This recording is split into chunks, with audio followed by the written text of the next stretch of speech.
The following presentation is a Deej Experience production and may not be recorded, rebroadcasted, or retransmitted without the express written permission of Deej Experience, LLC. For more information, visit us online at www.deejexperience.com.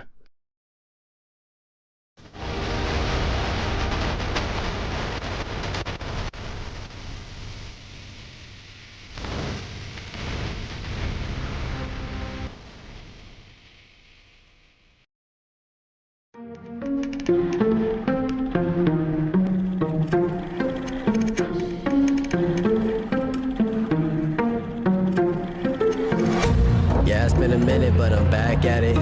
Only like to win, it's like a bad habit. Chamberlain drives in. Lost, he got pounded. Jameson with a putback. Looking at the numbers, he was throws over hearing it. Muma. Open look for three. Haley Muma drains it. Picture, see how clear it is. I'm high quality, like I have Deej Experience. I'm way up, seems like I've been at the pyramids. Give me an opponent, and I promise I ain't fearing it. I got so much I can lose the game when I've been giving this. Why you see a miracle closer than I'm hearing it. Grinding and grinding, and then I put another gear in it. Driving and driving, but you don't have no one to steer ship. Back on the top, you feel you have my logic. Time with a flip shot, and that was a thing of beauty.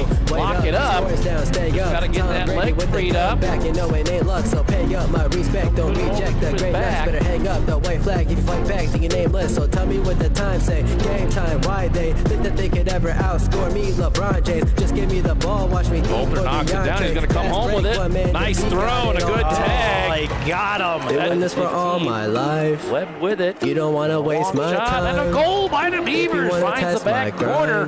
It out. Better get up next in line.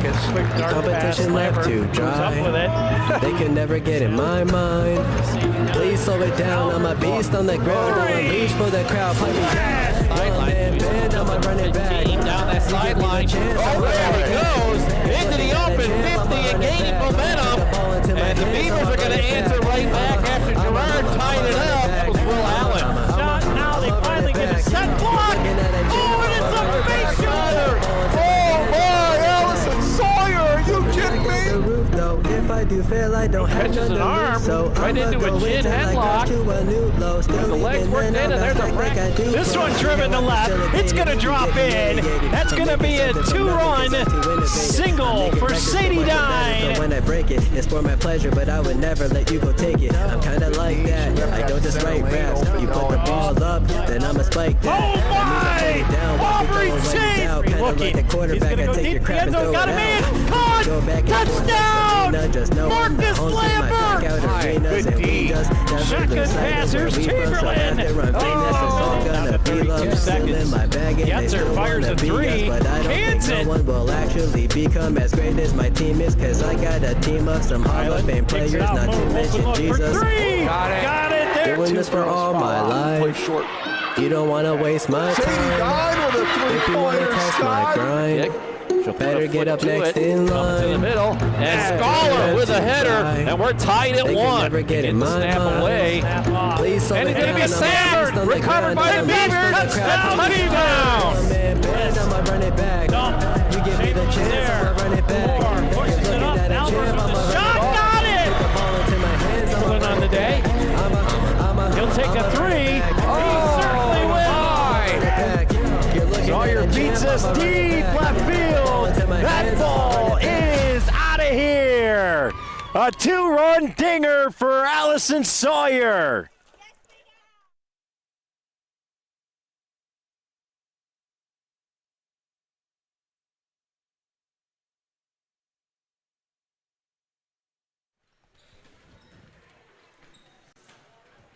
Good evening, ladies and gentlemen, and welcome in to the Deej Experience Sports Stream. We are live at the View, where tonight the Corry Beavers lady basketball team is in the house to take on the Fairview Tigers here at Fairview. Good evening. My name is Scott Lockwood. Alongside me, Mr. Rob Alchinsky. We've got Dewey Hurd on camera and Mr. Stephen Mountain joining us on the switch and scoreboard tonight. Welcome aboard. And Rob, this one is going to be a challenge tonight for varsity. What do we know about the JV team here in Fairview? They got to be pretty good as well. Yeah, typically, right? Coach Garrity's got a nice team. He's got a coaching staff that's been together for quite a while. And, they're going to have a nice group. They've got a young Genoso girl that I know gets a lot of varsity time that looks like she's dressed for JV. So, and one of the younger Garrity girls. So, I think they're probably going to be very well disciplined. And, I think it should be a fun game. Well, let's get into it. The Box It and Lock It pregame show brought to you by Nick Kyle and the guys at Box It and Lock It. Visit them online at www.boxitandlockit.com or give them a call at 855-450-3990. Rob, give me 3 steps for the JV game here today. Yeah, so I think it's going to be, don't get too excited about that you're playing Fairview, right? Sometimes you get excited and just creates your mishaps, right? Because you're like, oh my gosh, and you just start doing things that are not characteristic of yourself. So just, play your own game and let's see what happens. And then the second one is obviously, right, we got to rebound. Can't give Fairview second opportunities. If they get to the board and get a bunch of second opportunities, that's going to be a long night for us. And the last one is just handle their pressure. Whatever kind of pressure they put on us, whether it's full court or whatever it is, just handle it and, do what the coaches have taught you and go from there.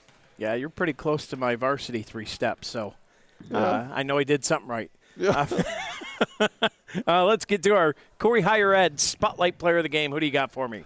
Yeah, so I'm going to go with, let me see here. I'm going to go with Kemp, Reagan Kemp. I know she gets a lot of the fanfare on the JV, but, this is a game where you need that individual to step up and kind of lead you when you're going up against a good team. So I'm going to go with Reagan Kemp. Reagan Kemp, your Corry Higher Ed Council Spotlight Player of the Game. And we got a big match tonight. Obviously, when you look at the Tigers, the first name that pops off the radar is Garrity. There's like 20 of them on the team this year. Well, maybe not that many, but they're loaded, and they're all pretty good. So we'll get into that in the varsity pregame show. But sit back, kick back, grab your popcorn and your drink, beverage, whatever you're chewing and swallowing over there. And I've got me a nice ice-cold Dr. Pepper, strawberries and cream, Dewey. Yes. Somebody got me an RC Cola. RC Cola. I wonder who that was. Thank you very much. Hey, you're welcome. I also got Rob some Three Musketeers over there. Absolutely. I'm set for tonight. Money Molly Erlin, number 5. Oh, they're going to go over the J. Gill Plumbing and Heating starting lineups for the JV squads. This is something they don't do very often around District 10. Yeah, they don't always get to do this kind of stuff, so that's kind of nice that they do it. I got Maddie Leofsky, and Lily Light, and Miss Passenger. Yeah.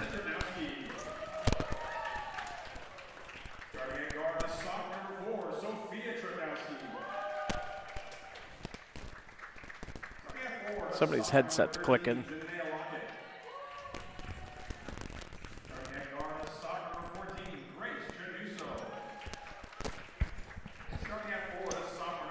All right, so as they go through the starting lineup, I do want to take a moment here, and the Maria House, Mr. Tim Jonkus sent me something. We'll have to get it up later. We're going to get ready for the opening tip-off here. I'll get it on there for you in a minute, Steve. As we've got the tip-off coming for JV, it's going to be Reagan Kemp, and it's also going to be Lockett.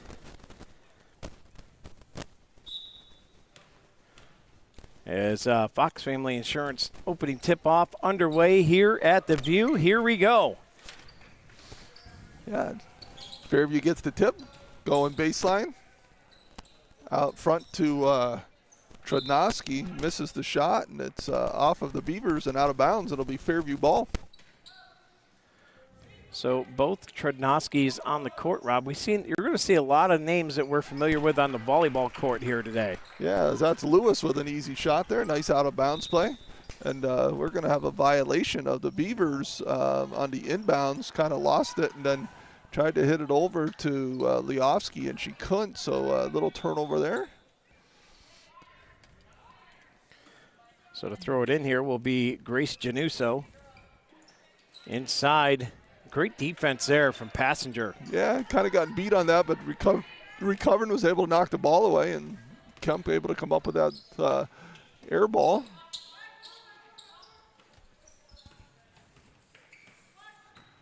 As Passenger dribbles around.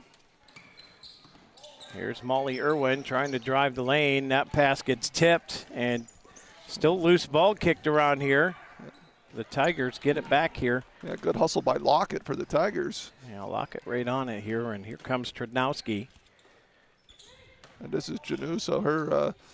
Her sister graduated a couple years ago and was a real good athlete. Yeah, well, the Januso name in general, full of good athletes, right? Her brother was a big-time kicker, I think, right, on the football team. You were right on that, Rob. Yeah, he had a massive leg. Yeah, and her older sister, I think, is playing soccer in college last I knew, but was a great basketball player as well. So, nice team. We're going to get a 5-second call on the Beavers. Good defense from the Tigers. Nobody open for Kemp to pass to, and they create the 5-second turnover. So here come the Tigers as Trednowski comes around the right side. Dishes. This is going to be Sophia Trednowski. Back over to Lockett for the layup. Can't get it to go. Leofsky with a rebound. Here come the Beavers. Yeah. Leofsky driving right through. Puts a shot up high off the glass. Kemp with a rebound. Takes a shot. It's going to get fouled in the process. And she will head to the Capella Transport charity stripe. Yeah, Lewis with a foul for Fairview. So, like you said, Kemp with a shot. Chance for 2 here.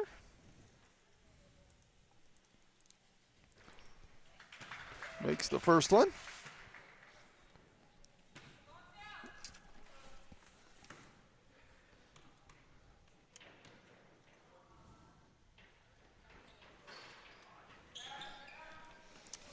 Lockett with a rebound for Fairview on the miss, and bringing it up the court is Trednowski.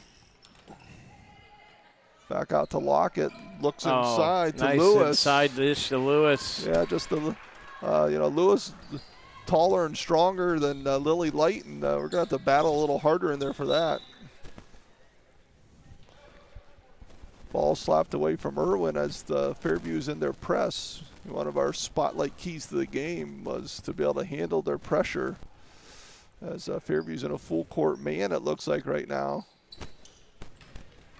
Ball's into Passenger, going against Lewis, brings it up. Oh, got through the hole here, 2-on-2. Finds Leofsky. Leofsky with a shot from just above the foul line. Off the back of the rim, no good. Rebound pulled down here. Here comes Januso. And you can almost get the sense the teams are kind of feeling one another out here, right? Yeah, it's early in the boxing match. They're just throwing a couple jabs here so far. As Trednowski throws it in, now back outside. Januso drives the lane, lays it up, can't get it to go. Lewis with the putback, no good. And we're going to get a held ball here. As Sophia Trednowski was tied up there. It'll be Beaver ball to the possession arrow. Yeah, number 11, Maddie Young checks in. Or Maggie Young, excuse me, checks in. So Beavers get it in, and up court here comes the chaos known as Leofsky. Yeah, Passenger just moved both her feet on that one. Went to make the moves. Got to keep that pivot foot. And I thought she did that last time, too, and they didn't call it. Yeah, she picked that pivot foot up. Yeah, it was not quite as obvious last time, but I would agree with you. High layup. Trednowski can't get to go. Lockett gets the return pass. And Fairview again coming down with a rebound. This one draws a foul. And that's going to be on Kemp. Her first, team first.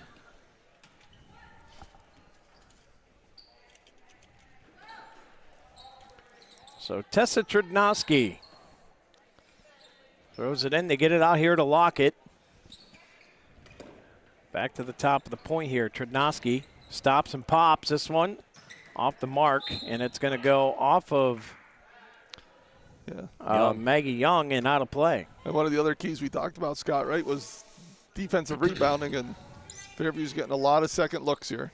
And third looks sometimes. And that bucket is in and out, and there's another rebound. They kick it out. Trednowski with a shot, got it to go. Nice shot there from Tessa Trednowski, and the Tigers lead at 6-1 with 3:20 to go here in the Knapp's Butcher Block first quarter of play. And we're going to have a Jim's Automotive timeout here on the Deej Experience Sports Stream. Your score, 6-1. We'll be back right here on the Deej Experience Sports Stream.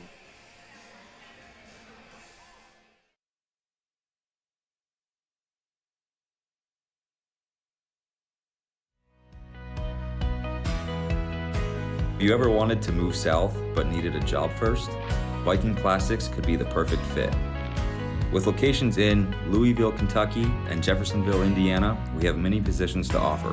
Come join the team today at vikingplastics.com/careers or email employment@vikingplastics.com.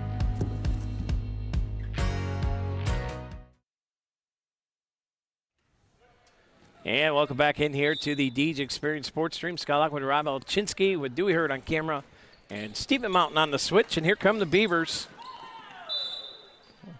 Yeah, Leofsky there kind of got going and ended up with nowhere to go with the ball. Young girl there, but what you want to teach them to do is keep that dribble and then retreat dribble. Don't, just get into the spot and then back yourself up and give yourself a chance to still see the court and make the play. Here's the give, Trednoski. Sophia Trednoski lost the handle, and it goes out of play. And it'll be Beaver ball, so Bracken Funeral Home turnover here. And the Beavers just looking for some offense here. And then that's another Bracken Funeral Home turnover. They give it over, and there's Trednoski, Tessa Trednoski with another bucket here, 2 straight, Rob. Yeah, the pressure for Fairview is, really hurting the Beavers.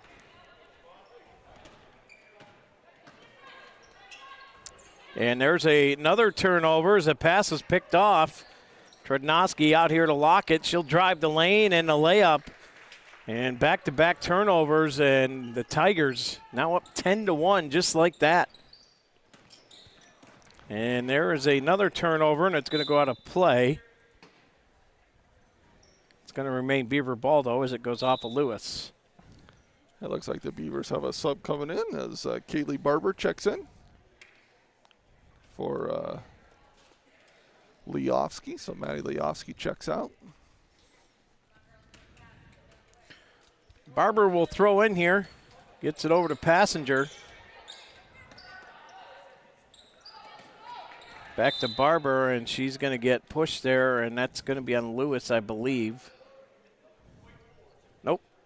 The other 4. It's going to be on Tessa Trednoski. Yeah. One of them was bound to get it. And that pass is picked off. Lockett has it. And now Januso over to Trednoski. Over to Sophia, back out to Lockett. Lockett's going to drive the lane and kicks it out. Long 2. This one off the rim, no good. Rebound by Lewis. And here come the Tigers again. Januso drives the lane, lays it up, can't get it to go. They get another rebound. The putback is up and no good. And finally, Passenger comes down with a Beaver rebound. Boy, they are tough to come by right now, and they've got to do a better job of getting boards tonight, Robert. It's going to be a long night. Yeah, absolutely. Like we talked, we just keep giving them opportunities. They're going to take advantage of them. They're too good of a team to, just keep letting get to the basket. Barber lost the handle, taken away by Trednoski, and now it's Tessa Trednoski. Kicks it out to Januso. Over to Lockett. Inside to Lewis.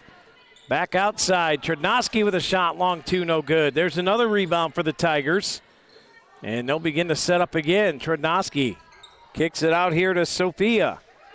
And that's a long 2, and the Tigers on the board again. It's a 12-1 score with 50 seconds to go here in the first. Yeah, right now the Beavers are struggling to even be able to get a shot off as the Fairview pressure is just somewhat overwhelming for them right now. And they get another turnover here. Bracken Funeral Home turnover. Trednoski throws it out here to Januso. And Lockett over to the corner. There. Long 2. And that's nothing but net. Great shot there from Grace Januso. Yeah, that's a set play there to Fairview runs where they run that screen across for Januso and get her wide open for that corner shot. Here's Passenger. And that one's going to be turned over, thrown out of play, or was it tipped? I believe it was tipped out of play by Lockett. As we've got Lauren Fox checking in for the Beavers, Molly Irwin going out, and we've got for Fairview number 24, Cece Perez, and Gailey Hines. 21, Gailey Hines. Thank you. I couldn't quite see her number. And right now, off and running is Veras. Kicks it over. Hines with a shot off the rim. Can't get it to go. Rebound pulled down. Out to Hines again. Long three. That one off the rim. And the Beavers finally get the rebound at the buzzer, and that'll do it for the first quarter of play. Your score after one, 14-1 is the Fairview lead. We'll head to the Epiphany's Emporium second when we come back right here on the Deej Experience Sports Stream. There'll be a lot of things that didn't get accomplished if it wasn't for Corry Community Foundation. They've just really been a driver behind improving the community. 3 of the organizations that I'm heavily involved with get assistance along with grants from the Corry Community Foundation. Organizations know that they are backed up, that they have somewhere to go if necessary for their funds. You don't have to be a millionaire. You can leave a couple $100, you can leave a couple $1,000, you can leave whatever. When everybody pulls together, it makes a big difference. Your money is long going to outlive you for the benefit and the good of the community. So by going through the Corry Community Foundation, it will ensure that our money gets put in the places we care about here within Corry.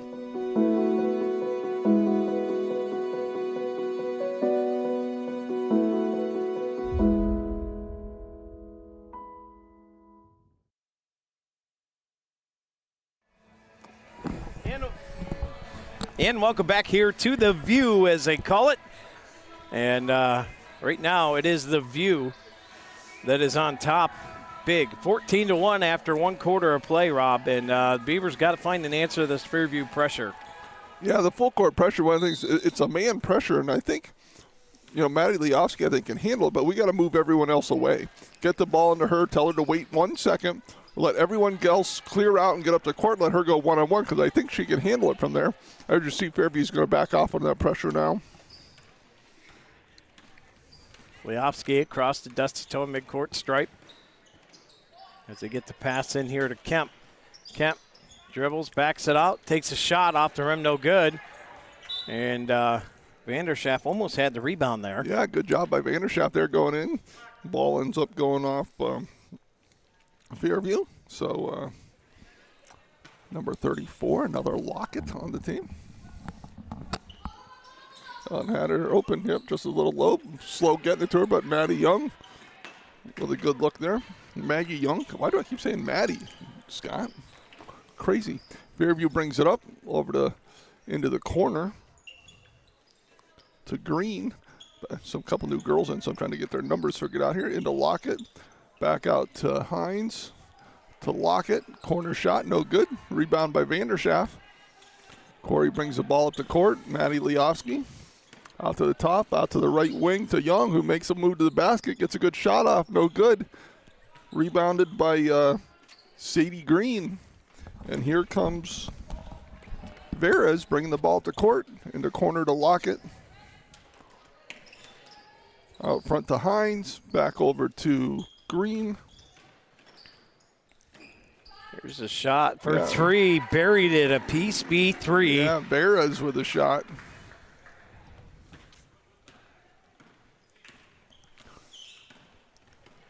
So Corey's got Leofsky, Fox, Kemp, Young, and Vanderschaft on the court. Vanderschaft loses it. Another turnover here for the Beavers. And here come the Tigers as Veras pitches it deep to the corner. One-on-one with Young. Now they work it around. Left elbow, open shot. Off the back of the rim, no good. Fox with the rebound. Here come the Beavers as Leofsky will bring it across the Dusty's toe in midcourt stripe. Here's a shot from Young, and there's a bucket for the Beavers. Yeah, Maggie Young, nice shot there. That was a huge Corry Manufacturing point streak for the Tigers there, and it's 19-3. here in the JV matchup. We're down to 4:35 here to go in the Epiphany's Emporium second quarter of play. As Green works it back out to Veras. Over to Green. Goes baseline, and that goes off the side of the backboard, and Lockett smacks that out of play. And that should remain Beaver ball here. Yeah, one of the things, Scott, that you can notice the difference just between the Fairview and the Corry girls is every time Fairview catches the ball, I mean, unless they're already in motion and running, they catch and they square up, and then they decide what they're doing with it. With Corry, they catch and right away they put the ball down and their head down and dribble, right? And they don't let things develop or see what's actually going on, and you can see the difference between that and Fairview. Oh, there's Kemp wide open. Wide open, nice pass. Yeah, beautiful pass there from Leofsky to Reagan Kemp. Corry Community Foundation, big assist right there from Leofsky to Kemp. And now it's Green for the Tigers. Tavares, top of the point. And 3 second 3 violation. seconds in the key there. Yeah, it looked like Hines was down on that low post and had her left foot in the paint. I think, waiting to set up a play and just kind of lost track of where her feet were. As Sophia Trednoski checks back in. Leofsky over to the left side, finds Fox. Screen for Leofsky, then a screen for Fox. Down on one knee, gonna have to stay down there. Yep, there's Young. Guarded by Trednoski. Vanderschaff again catches. Goes to her right. Knocked away by Trednoski. Kemp comes over to try to set a screen, and that's going to go off Vanderschaff. Irwin and Hasbrook into the game. So Lucy Hasbrook seeing her first action of the night. And also Fairview checks in Lewis as Hines comes to the bench. Fairview up 19-5. Coming across the Dusty's Toe midcourt stripe is going to be Veras. Inside the Lewis now. And they're going to call a held ball. Good defense there by Kemp. Yeah, nice job on that post up. It's going to be Corry ball.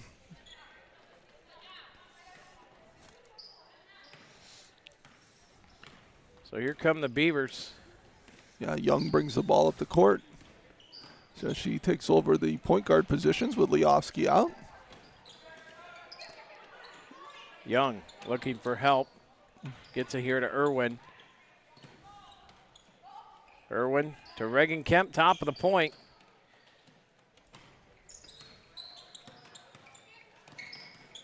That one poked free. And here's Irwin again. That's a double dribble. Yeah, Irwin going to be called for the violation. And you made comment before, Rob, Fairview guarding the right side of the ball because of the dribble tendencies of the Beavers. I think that's rearing its head here a little bit as well. Yeah, we're very right-hand dominant at both JV and varsity, honestly, and so it kind of makes it easy for the defender to play because they've only got to worry about you going one direction. And if they take that away, they instantly make you uncomfortable. Trednoski, top of the point. They'll work it around to Green, inside to Lewis. Lewis, baseline, and that pass is tipped and taken away. Molly Irwin has it. Yeah, nice job by Reagan Kemp there, keeping Lewis under control and forcing the turnover. And Fox comes over and finally gives a little reprieve to Irwin. Now lost the handle, and it's a 3-on-none. And the pass is a little far here. I think Sadie Green saying, "Why did you throw that 20 feet out in front of me? why are you making me work so hard?" Yeah, Fairview ball underneath in a box set as Trednoski takes it out on the inbounds, out to Januso. Out front to Trednoski. Trednoski. Now they kick it to the wing here. Trud to Trud. Now they work it out here. Tessa now top of the point. Trying to get around. We'll kick it out here to Lockett. Lewis picks up the tip ball. And now driving in. This is Tessa. Takes a shot. Can't get it to go. Young comes in with a rebound, and we got a held ball again. Down to a minute 23 to go here in the first half of play. JV action. Fairview up big here early. Yeah, nice. You know, Beavers, obviously Fairview subbing in a little differently here and stuff in the second quarter, and they've taken their full court pressure off, which is really what changed the game for them. But now you got Young out there. No luck on the fast break, and here comes the Tigers. Yeah, she tried to go to the hole there, and Fairview was able to recover enough to affect the shot. And now they get it outside as Veras to Trudnoski. They work it all the way around. Here's Tessa, drives in, throws up a little teardropper, and that one doesn't go. Rebound out to Sophia. That one doesn't go. And finally, the Beavers get a rebound in Kemp, and she's going to draw a foul here, and that's going to be on Lewis. That'll be Lewis's second foul, I believe. Team's first. So, pretty clean game so far. Not a lot of fouls being called, which is nice.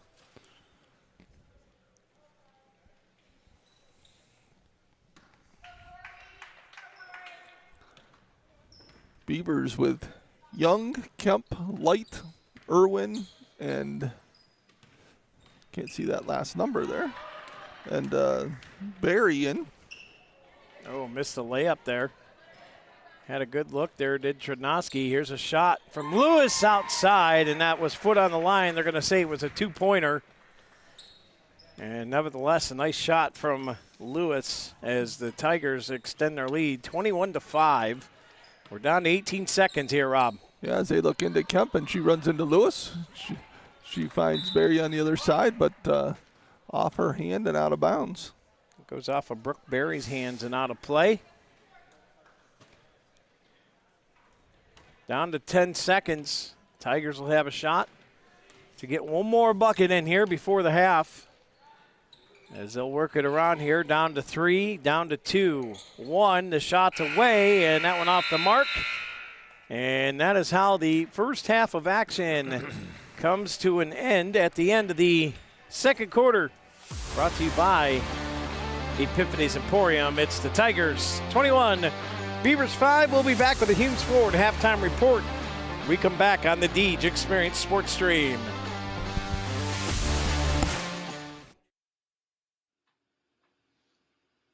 We're insurance agents. Of course, we're going to ask you about all the residents of your household, including Granny, who doesn't drive your car. We're insurance agents. Of course, we're going to send you that ID card that you asked for while we were shopping at the grocery store. We're insurance agents. Of course, we drive around the neighborhoods looking at everybody's roofs and commenting on the trees that are going to fall in your neighbor's house. We're insurance agents. Of course, we ask you about your dog and what type of breed they are, and we listen to stories about how they only bit the mailman that one time. We're insurance agents. Of course, we're going to walk around your house and take pictures of all sides, and then we're going to talk to you about installing a railing on your steps. We're insurance agents. Of course, we put road service on your policy, but we don't put it on our own. We're insurance agents. Of course we got boots on our back seat. We've got files galore. We've got paperwork. We've got a measuring tape, and we got briefcases. We're Team Rosback, and we're here to protect your family and your assets that you've accumulated all your life. That's why we're here to work hard for you. P.S. Personal Service. Welcome to Salt Church. We have been in existence for 16 years already. And the main purpose of even having this kind of a experience with everyone is to really to dive into the Word. We serve, we anoint, we live, and we train people to just be open to what God is doing in our lives. You are welcome here at Salt Church. We have services Sunday morning at 10:30 here in the sanctuary, but we also have breakfast at 9 o'clock and discipleship training in between the two. So it's a really happening place here on Sunday mornings. We also have life groups, men's groups, women's groups, youth groups, worship stuff. We have all sorts of things for the whole family. Come check us out. We'd love to see you.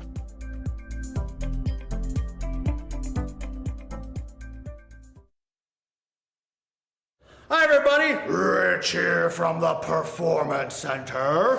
Located at 11323 Route 6 in Corry, Lifted Health is owned and operated by Rich Galinsky. Open from 6 a.m. to 8 p.m. Monday through Thursday, 6 a.m. to 5 p.m. on Friday, and 6 a.m. to 10 a.m. on Saturdays. Lifted Health offers personal training, classes, sports-specific rehab, functional training, and nutrition. Text Rich today at 814-323-6154 or message Lifted Health on Facebook at facebook.com/Lifted Barbell Club.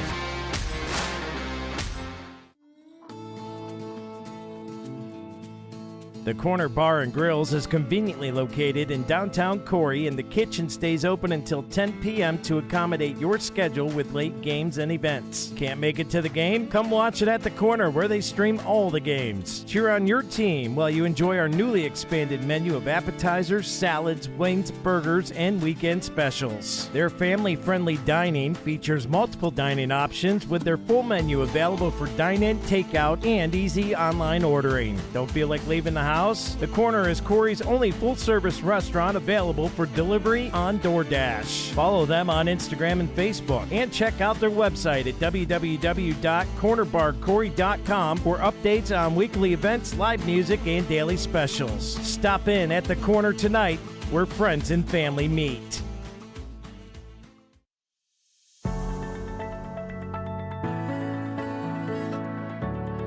Lake Erie Appliance is located at 4960 Iroquois Avenue in Erie. They offer great deals on scratch and dent models with a 1-year warranty. Items like washers, dryers, both gas and electric, refrigerators, chest freezers, stoves and ranges, and microwaves. Appliances from top brand names like Samsung, Maytag, Kenmore, General Electric, LG, and Whirlpool. Buy a used or refurbished unit with a 90-day warranty. Open Mondays from 9 to 3, Tuesday through Friday from 10 a.m. to 6 p.m., and Saturday and Sunday from 9 a.m. to 3 p.m. Give them a call today at 814-528-7072 or check them out at Facebook at Lake Erie Appliances, LLC.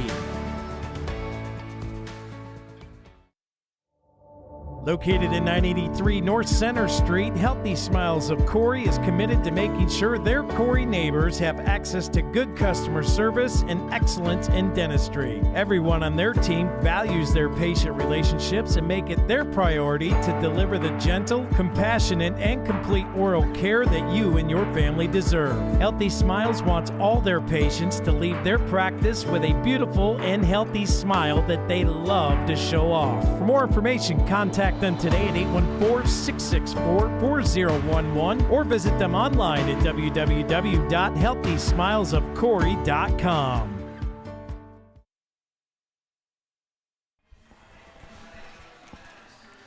And welcome back in here to the Deej Experience Sports Stream. Scott Lock with Rob Elchinski with you on the call. We have Dewey Hurd on camera and Mr. Stephen Mountain on the switch tonight. And, Rob, it's time for our Humes Ford of Corry halftime report. What do you got on your stat sheet over there? Yeah, so for the Beavers, no real foul trouble on either team, so I'm not going to talk about fouls at all, really. For the Beavers, we've got Reagan Kemp with 3 points and Maggie Young with 2. Beavers got off to a slow start. They're being down 14-1 at the end of that first quarter. It's only 7-4 in the second quarter. Fairview had pulled that press off, and that's really where they created most of their opportunities in that first quarter. For Fairview, we've got Lewis was 6. They keep looking for her underneath, posting her up, and she's doing a nice job under there. We've got Lockett with 4, Tessa Trudnowski with 4, CC Veras with 3, Genoso with 2, and Sophia Trudnowski with 2 as well. And that gets Fairview to their 21 points, and it's 21-5 here at the half. Yeah, and it's really, it goes back to the 3 keys, right? We're not rebounding. We're not handling the pressure well. And those 2 alone have really done the Beavers in early so far. Yeah, and I think there's some, rebounding. I mean, Coach Bailey and I talked about this the other night because we were talking. He called me. He was all frustrated about the game the Beavers had, right, and how they weren't rebounding over at Fort LaBeouf, must be where it was. And, and I said, rebounding is all about pride. Do you want the ball more than the person or boy or girl you're guarding? And if so, do not let them get the ball, right? It's body on body. That's what it is, right? And if you watch the girls, right, when the shot goes up, the first thing they do is turn and look at the basket. Well, you know where the ball's going. The ball is going to the basket. You don't have to wonder what direction they shoot it in. Yeah. Right? You got to look for a body. If you stay between your girl and the basket, and if all 5 of you do that, you will get the ball 80% of the time, right? But it's just hard to make them think of, don't worry about where it's going. You know where it's going. Get your girl first, then go get the ball. And they just turn and go get the ball. And meanwhile, Fairview's running right around them because no one's getting a body on them. And that, same thing happens in the boys at times and things like that. And then on the pressure side, if Fairview comes back with it, I'd really like to see him get the ball into Leofsky and tell her to catch it and wait. And let everyone get up to court because it's a man-to-man, but we keep dribbling right into the girl next to us and creating the traps, and that's where they're getting all their steals. So let's see if they drop everybody back and just let Maddie beat her girl one-on-one or at least get the ball up to court, and then we can get into our offense. But we just kind of catch it, put our head down and dribble right away, and we dribble right into the other defender that's closest to us, and then we get ourselves caught in a trap. And that is a recipe for pain, and so far we've had the pain. So. Yeah, and a lot of it as Fairview, you could tell they've had a good program for years, right? And it's coming through on the JV side because their JV girls are really, I guess more advanced than our JVs are. I don't know if it's in the coaching or just because they've been a part of that successful program where we're kind of retooling and rebuilding our program. But you can tell the difference in the level of JV play. Yeah, I mean, Coach Garrity, does a nice job at the middle school level all the way up, right? So, and they consistently run the same things, do the same things, right? So when he gets them in 9th grade, right, it's not I've got to teach them how to play defense, or I've got to teach them these 50% of our plays. They've already got them, right? So they fine-tune those things. They learn a little bit more, and it's just a building process, right? And that's where Coach Muma is getting, right? I mean, he's been doing the middle school girls now for a while, and and now with the JV and varsity. But it just takes time to get to where those girls show up, know. And Coach Garrity, has done a fantastic job, like I said, and consistent coaching. Right? It's the same ones, right? And so, it's just a good system that he's got going. Well, here we go. Hopefully, Coach Mumaw can do the same over the next 5-10 years. Get that program really shaped up if he plans on going at it that long. You never know. Sometimes things happen, and they just decide to not do it anymore, and then you got to start over. But right now, Beavers looking for some answers. We're in the third quarter, brought to you by Corry Pre-Owned Auto Sales as Lewis comes around, hands it off. Lockett over to Trednowski. Now Januso, bounce pass inside to Lewis. Lockett open, foot on the line for two. Off the rim, no good, and another Fairview rebound. Trednowski's going to drive. Nice little move there. Can't get the bucket to go, and finally Kemp comes away with a rebound and hands it off to Leofsky, and here come the Beavers. Yeah, good defensive set there from the Beavers, and see if we can get anything going here offensively. Leofsky looking inside Irwin. Nice, found Irwin on that backdoor cut. Oh, there's a tip away, though. Januso right there on it to shut it down. Pass comes over. Leofsky pops along. Three off the rim, can't get it to go, and it's on top of the backboard and out of play. And it'll be another turnover here as the Tigers will take over possession. 5:55 to go, just underway. Second half of action. Yeah, and the Beavers are already looking better offensively, right? I mean, Fairview's still giving them a lot of pressure and things, but sometimes you just got to catch up to the game too. It's hard to duplicate in practice this. Yeah. Right? And so sometimes it just takes a little time. I mean, we talk about in volleyball all the time too. Just catching up to the speed and how hard the other teams hit and all those things. It just takes you time to adapt and catch up for other teams when they don't see it every day. Yeah, and the same concept, right? Fairview's JVs have to play their varsities every day in practice. So the same thing it's done for Corry volleyball is they've done it for Fairview basketball here for the girls. Yep, for sure. And that foul is going to be on Kemp. That's going to be her second, I believe. Yep. Corry's first of the third quarter, and Lewis goes to the line. Lewis has got a nice-looking shot, Scott. I mean, most of her baskets so far tonight have been layups. We've seen her take at least one outside shot, and she's got a real nice form and shot to herself. She knocks down both foul shots. I was hoping I might curse her. We don't want to curse her. Well, the commentator the commentator's curse. Right, Some people don't believe in it. Do we? No such thing. I'm with you, Dewey. If that was the case, all keep talking about it. If that was the case, I would yell at the lottery every time I watch it on TV. It doesn't work when it involves money in it. Yeah. Obviously, for me, anyways. It's kind of like Angels in the outfield, right? Yeah. They can't get involved in playoff games. Right. Here's Leofsky.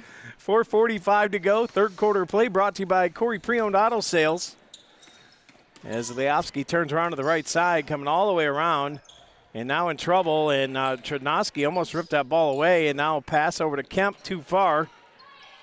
Saves it to Light. Passenger, nice little drive. Can't get it to go, and gets tied up with Lewis there, and the ball goes out of play. It's going to be Corry ball, so good hustle there by Emery Passenger, keeping that ball alive.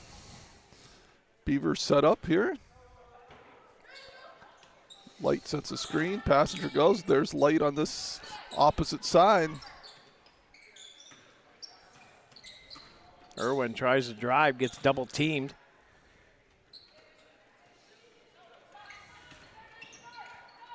Passenger kicks it over. Leofsky lost the handle. Here comes Lockett. She's got one with her. Bounce pass. Turns Kemp around. Nice little fake from Trednosky. Can't get it to go. And Kemp in there fighting for the rebound, and we're going to get a tied-up ball with 4 minutes to go here in the Corry Pre-Owned Auto Sales third quarter of play. Yeah, Kemp and Januso tied up, and it's going to be Fairview ball under their basket as the possession arrow favors them. Maddie Leofsky's coming out, hobbled a little bit there. Looked like she landed on somebody's foot maybe there. Got tripped up a little when she went through that through the defense there. Lewis to Lockett. Takes a dribble, now passes over. Tessa Trednosky over. Back to Lockett, right side of the arc, out to Januso. She'll drive the paint, now kicks it out. Open look for two, foot on the line, Trednosky. Sophia Trednosky with a big bucket there. It's only for two, though. And Fairview up 25-5. Boy, Januso is a duplicate of her sister. Looks just like her, has the same ponytail, and fakes right and goes left every time. And I used to tell the girls that every time. She's going to fake you left, right, and go left. And she would do that and go right by our defender. And her younger sister has the same exact move, and it works every time as well. Carbon copy, huh? Yes. Here's Molly Irwin to throw in for the Beavs. As Maggie Young trying to work around and get stripped of the ball all alone. And here's the layup and can't get it to go. Rebound and the putback is good. And there is the aforementioned Januso. Or pardon me, no, that's Trednosky. Trednosky, yeah. Veras was the one on the fast break, and Trednosky with a follow. And again, though, an offensive putback. Yep. Another rebound for the Tigers, and that's been the story of this one. We hit on them both with a Snap Fitness 3 steps to success and hit them right on the head, but the Beavers just can't match the pressure of the Tigers. You can influence the rebounds a little bit, but that pressure is hard to do. So yeah, but I mean, we got to just keep battling here, see if we can get ourselves some decent looks offensively. As Young there with a nice shot on the out-of-bounds play. Lily Light, stay here. Nope. Over and back. And she'll cover her mouth up with a big smile behind it. Well, the good news was that she didn't start on that side of the court. And score for Fairview. Right, We've seen that in the past with Rachel Brady. Who was the other one? Was it Lauren Thomas? It might have been. But, I can't remember. this. So the fact that she actually made the over and back violation stopped it. Yes. Because otherwise, I'm pretty sure that was coming. But that just happens. You know, you kind of get the steal and get a little mixed up, and you get yourself stuck a little bit. Oh, nice pass there, and a shot a little short. Rebound picked up here. It's Hines. Nice pass there from Hines to Januso. Nice pass. And I see Mr. Andy Pataki, one of the Corry teachers, just showed up to watch the game. That's nice of him to come out and support the girls. Especially in the weather. Now, see, I had the luxury of driving on clear roads all the way over because I was here at like 3. You guys had a bit of weather coming in. It was a little bit of weather. Now, hopefully the plow trucks will be out before we get out of here. Well, they were on 90 when I was coming across 90, so all hopefully right. They keep out, though. Oh, nice reverse underneath layup. Nice move there. And that's part of the difference, too, right? It's just the depth, right? You know what I mean? You know, you see a girl, you know, come off the bench and still able to, you know, really influence the game. You know, Verts has got 5 points and continually gets steals. She's looking for 2 more here and puts another layup in. And it's 33-5 with $1:20 to go here in the third quarter. Yeah, the Beavers have been held scoreless here in the second half so far. Another bucket, and it'll be a running clock for the remainder of the game. Light gets in. Nice shot here, a little high off the glass. Rebound and the putback is no good. And Fairview comes out of the pile with the ball off and running is Veras. Yeah, nice job by Lily Light there getting that offensive rebound and putting it right back up. And I think we're going to have Kaylee Barber with a foul here. Her first. Yeah, that's going to put Green. Nope. Before the shot. All right, so we got Vanderschaff and Leoski checking in for Fairview. Pass comes over. Here's Green, drives, now kicks it out. Januso takes it up and in. Nice move there and got it to go. 44 seconds to go here in the third. And the mercy rule has been enacted here. Leoski with a little running jumper. Not able to get it to go. And Scott, on that last one of Januso, did you see she faked right and went left? But anyways. It's like writing a book, right? Nice pass inside. Good ball movement from the Tigers. Outside for 3 off the front of the rim. Leofsky with the rebound. Here come the Beavers. 10 seconds. A chance at one shot here. And Leofsky rushes that one, and it's going to be Fairview ball here. Down to 3 seconds, down to 2 and 1. No shot. And that'll do it for the third quarter of play, brought to you by Corry Pre-Owned Auto Sales. Your score, 35-5. We'll be back with the K&E Surveying fourth quarter right here on the Deej Experience Sports Stream.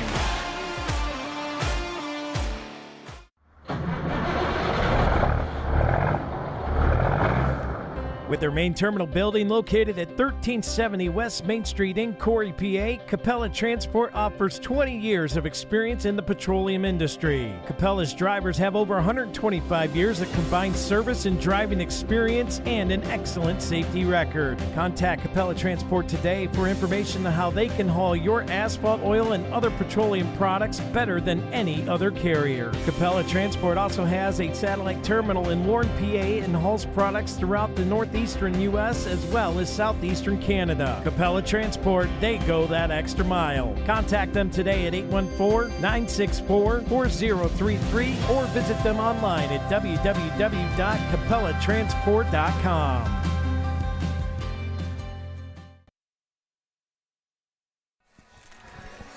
And welcome back in here to the Deej Experience Sports Stream as we're getting ready to start the fourth quarter of action, brought to you by K&E Surveying. And it's going to be Fairview ball here. And I want to welcome all the viewers from Fairview into the broadcast today. I know some of them are watching, or some of them will go back and rewatch as we do cover Corry, Union City, and Northeast, but all of District 10 tunes in anymore, Rob. I get emails and messages and letters all the time now. Yeah, as do I. I get a lot of messages of, hey, went back and listened to the game and different things from parents. So, yeah. As Tigers deposit another bucket here, make it 38-5. Running clock the rest of the way here in this JV matchup. Pardon me, as it's going to be Vanderschaft, top of the point here for the Beavers. Gets through, now throws a pass to Barber, and she had already cut back out to the middle, and that'll be a Bracken Funeral Home turnover. So now you're getting into the part of the game here, Rob, where there's a lot of kids on the court that haven't seen a whole lot of playing time. So you're going to have them miscommunications in there. You got to talk. Yeah, again, because they're going through the same things, right, that the starters did, right? I mean, right. Catching up to the speed, catching up to the game, figuring out what the opponent's going to do. Out here, long two, foot on the line again, and another bucket from Trudnoski. That one's Sophia Trudnoski, and it's 40-5 here. As Liofsky. Nice move on drive Bears here. there. Can't get it to go. Rebound pulled down by the Tigers. They've got one running, and it's number 21. That's Hines. Nice layup there. Yeah, Hines with a nice basket, and Fairview up 42-5. Liofsky to Irwin. That one poked free, picked back up by Irwin. Molly out here, top of the point, picked up the dribble, now in trouble, and that one gets thrown over to Hasbrook, but she had already cut, and it's going to be another Bracken Funeral Home turnover. Actually, they're calling it off Fairview and Corry ball. Oh. Okay. If you say so. I'm never going to argue when they give the ball to us, but I'm not sure that was tipped. I don't think it was either. That's why they didn't think it was either, obviously, but this one's turned over anyways. So it'll be the Tigers coming across the Dusty Stone midcourt stripe. As Barry checked into the game for the Beavers. Foot on the line there. Long two, no good. Rebound pulled down by Irwin. Gets it out here to Liofsky. 4:25 to go in the fourth quarter of play. K&E surveying fourth quarter. That pass gets tipped, and Lockett comes away with it. Now here comes Tessa Trudnoski.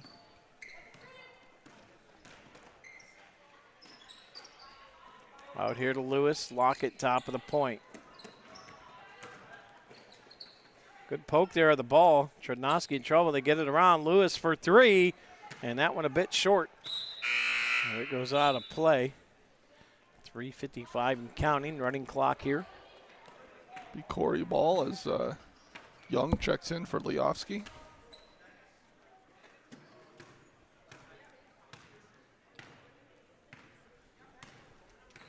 Here's Molly Irwin across the midcourt stripe over to Hasbrook.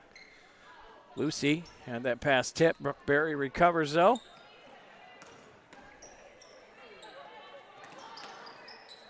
Brooke in trouble, 5-second count. Yep. I think it's going to be a timeout, Beavers. Jim's Automotive timeout. We'll take it right here on the Deej Experience Sports Stream. Your score, 42-5 with 3:22 to go. We'll be back right after this. Erie County Community College, we offer students of every kind access to education. For the student who's been out of school for 30 years, to the professional trying to move up in their job, or someone trying to start a new career, you belong here.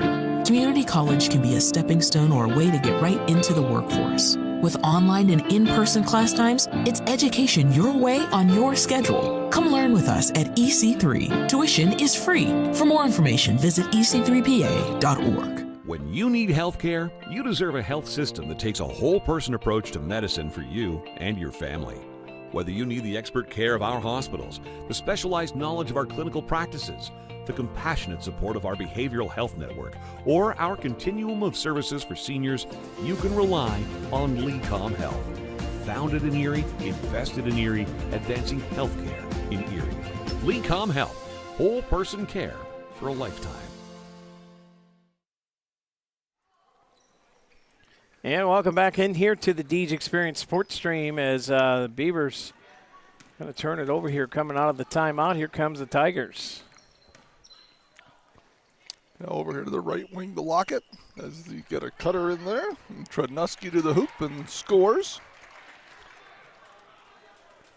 Well, it'll be her 8th point of the game for Tessa Trudnowski, as the Tigers have a pretty balanced score sheet. Yeah, a lot of girls scoring and all pretty equal. Brooke Berry over here. And that one gets tipped away by Lewis. She'll throw it back, and here comes Tessa Trudnowski across the midcourt stripe. Varsity action up next. And the Beavers are going to have their hands full. There's a couple key matchups in that one I'm looking forward to, though. And we'll have all that for you during the Box It and Lock It pregame show, as the Tigers working around here. Just killing some clock here now, Rob, as we're down to 2:19 to go. Yeah, absolutely. They're just running their offense, looking for the nice wide open shot, and they're being very patient.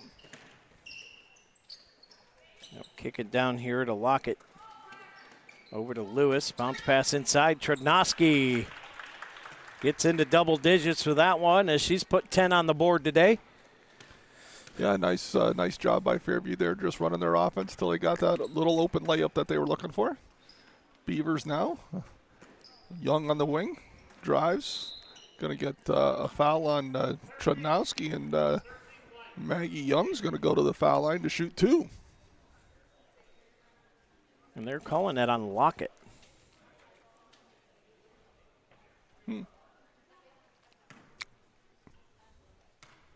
So here's Young.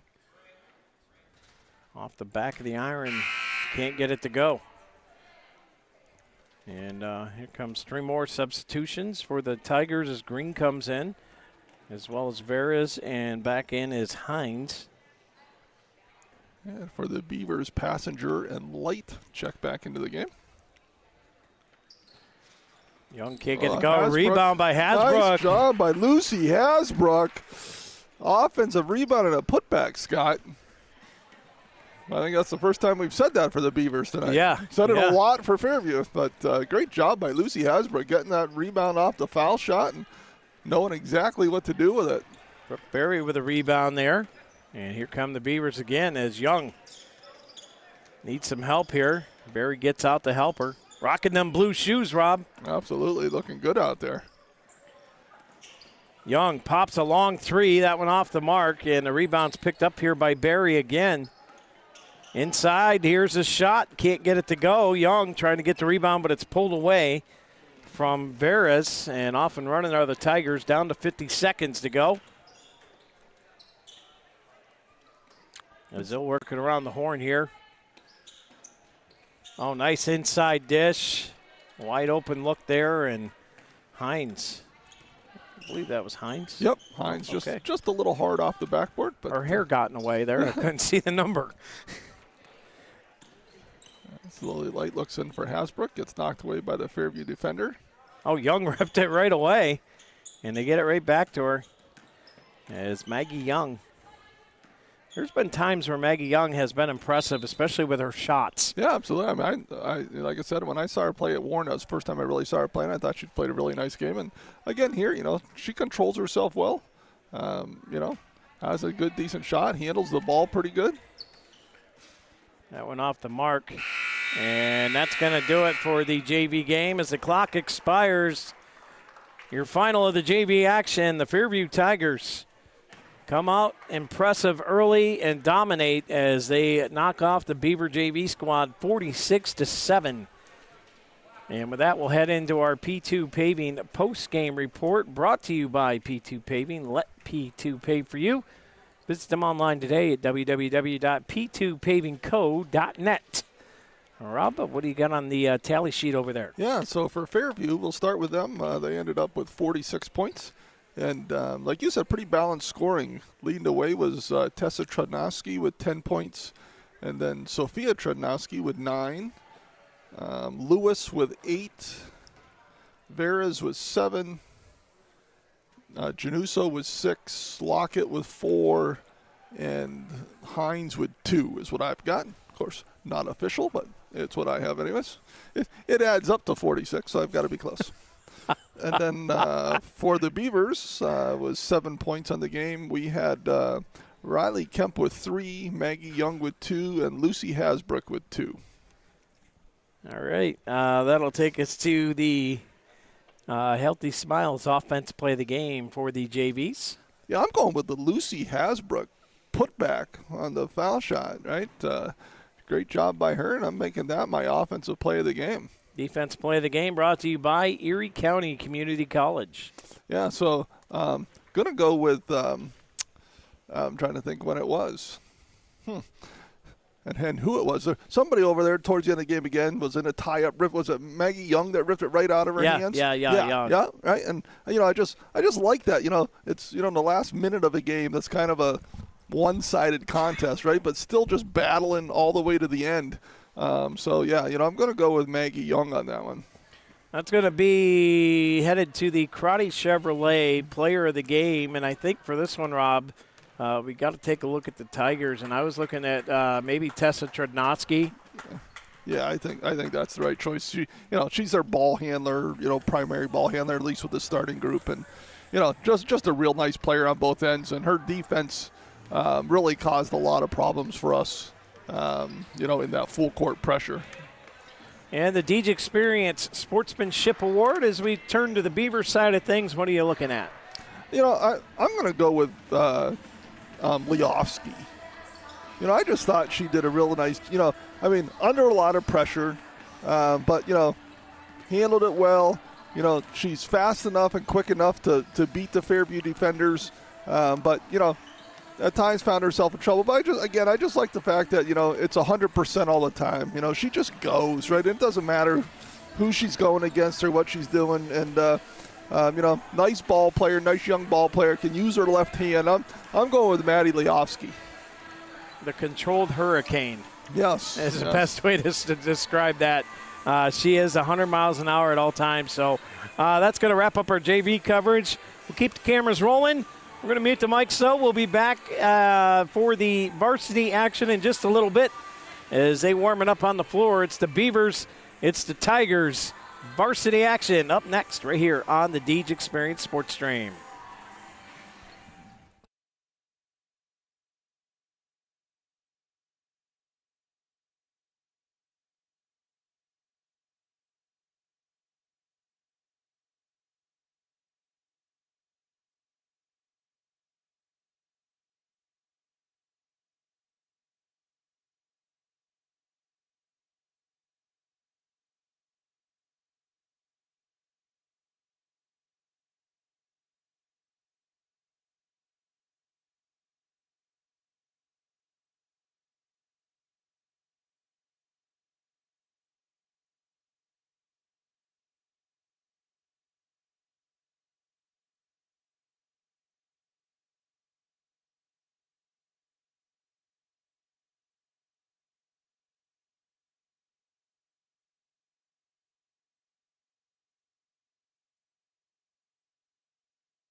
The following presentation is a Deej Experience production and may not be recorded, rebroadcasted, or retransmitted without the express written permission of Deej Experience, LLC. For more information, visit us online at www.deejexperience.com.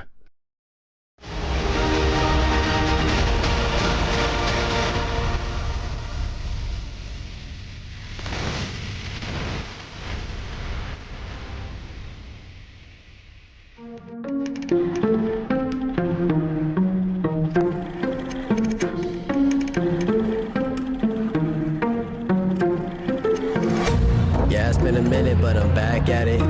Only like to win, it's like a bad habit. Chamberlain drives in. Lost, see how bad pounded. Chamberlain with a putback. Looking at the numbers, see who's Throws over hearing it. Muma. Open look for three. Haley Muma drains it. Picture, see how clear it is. I'm high quality, like I have Deej Experience. I'm way up, seems like I've been at the pyramids. Give me an opponent, and I promise I ain't fearing it. I got so much I can lose the game when I've been giving this. Why you see a miracle closer than I'm fearing it. Grinding and grinding, and then I put another gear in it. Driving and driving, but you don't have no one to steer ship. Back on the top of the beat, you have my logic. Time with a flip shot, and that was a thing of beauty. Lock it up. Gotta get that leg freed up. Back, you know it ain't luck, so pay up my respect. Don't reject the great nuts. Better hang up the white flag if you fight back to your nameless. So tell me what the time say. Game time, why they think that they could ever outscore me, LeBron James? Just give me the ball, watch me. Bolter knocks it down. He's gonna come home with it. Nice throw and a good tag. He got him. Doing this for all my life. Webb with it. You don't want to waste my time. And a goal by the Beavers. Finds the back corner. Better get up next in line. Competition left to dry. They can never get in my mind.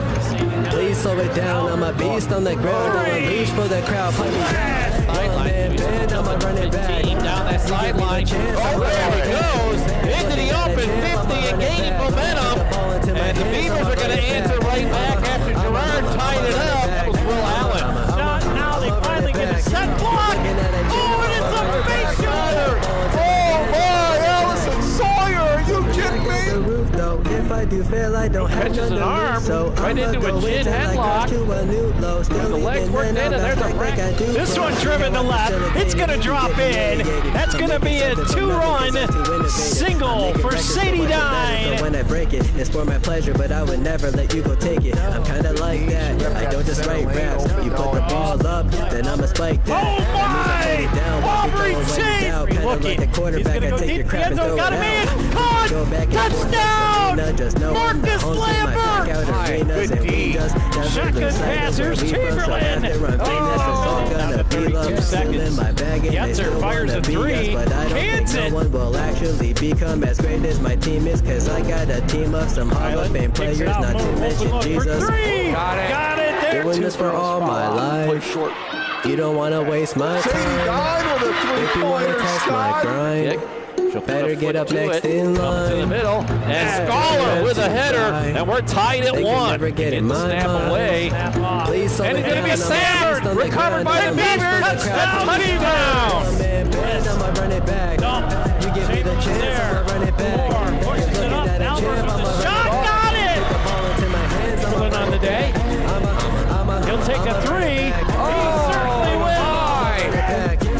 Sawyer beats us deep left field. That ball is out of here. A two-run dinger for Allison Sawyer.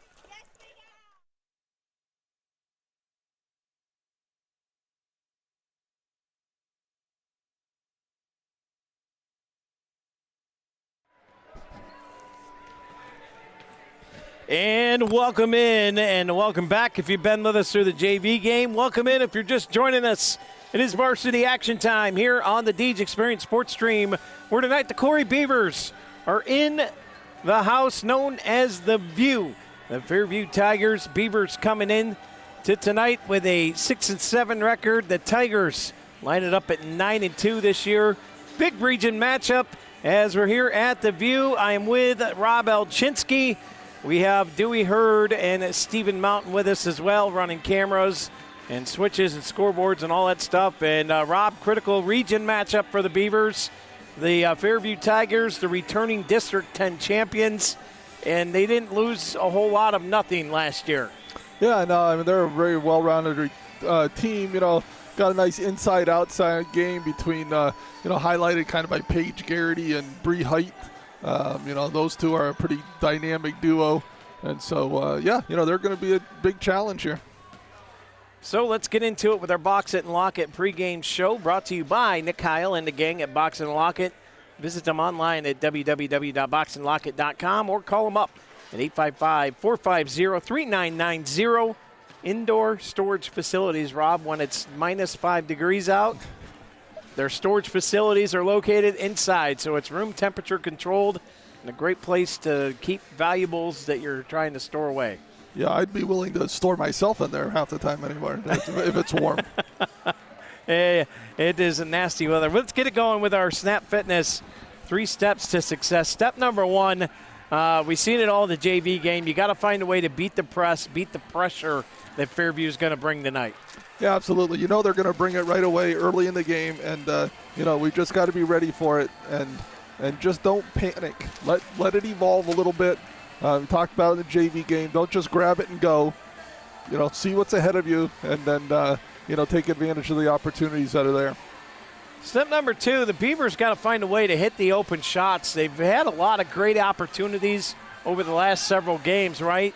And not able to get a lot of them to drop, and they're the bunnies that miss, and that's causing them issues. Yeah, absolutely. You know, when you get the chances, you got to put them down, and that's what keeps you in the game. And so, yeah, definitely, you know, when you get those opportunities, especially in close, you got to be able to make them. And that's going to bring me to my 3rd step tonight. You got to find a way to contain them. 12 and 35. You got to find a way to. You're not going to stop them. They're going to get theirs, but you got to contain them and not let them get out of control. Yeah, to me, it's really Garrity, right? Don't let Garrity go off on you.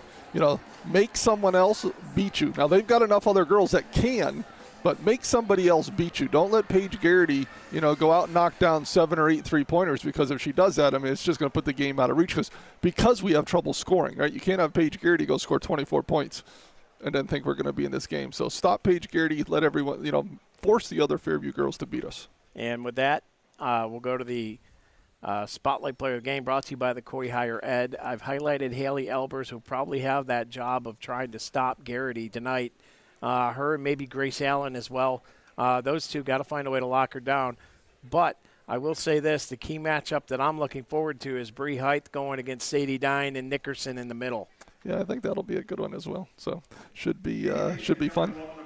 We're going to turn it over to the in-house public announcer, Mr. Jay Willow down there.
Now let's make tonight's starters. First for Corry.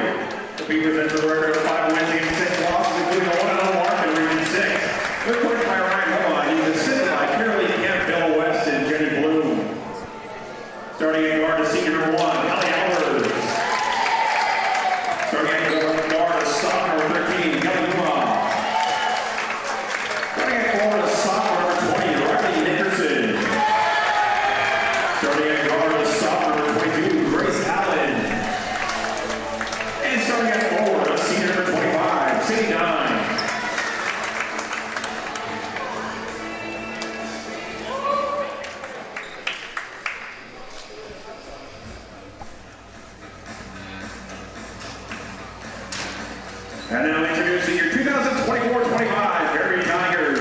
The Tigers are 8-2 on the season and 1-0 in Region 6. Head coached by Aaron Geary.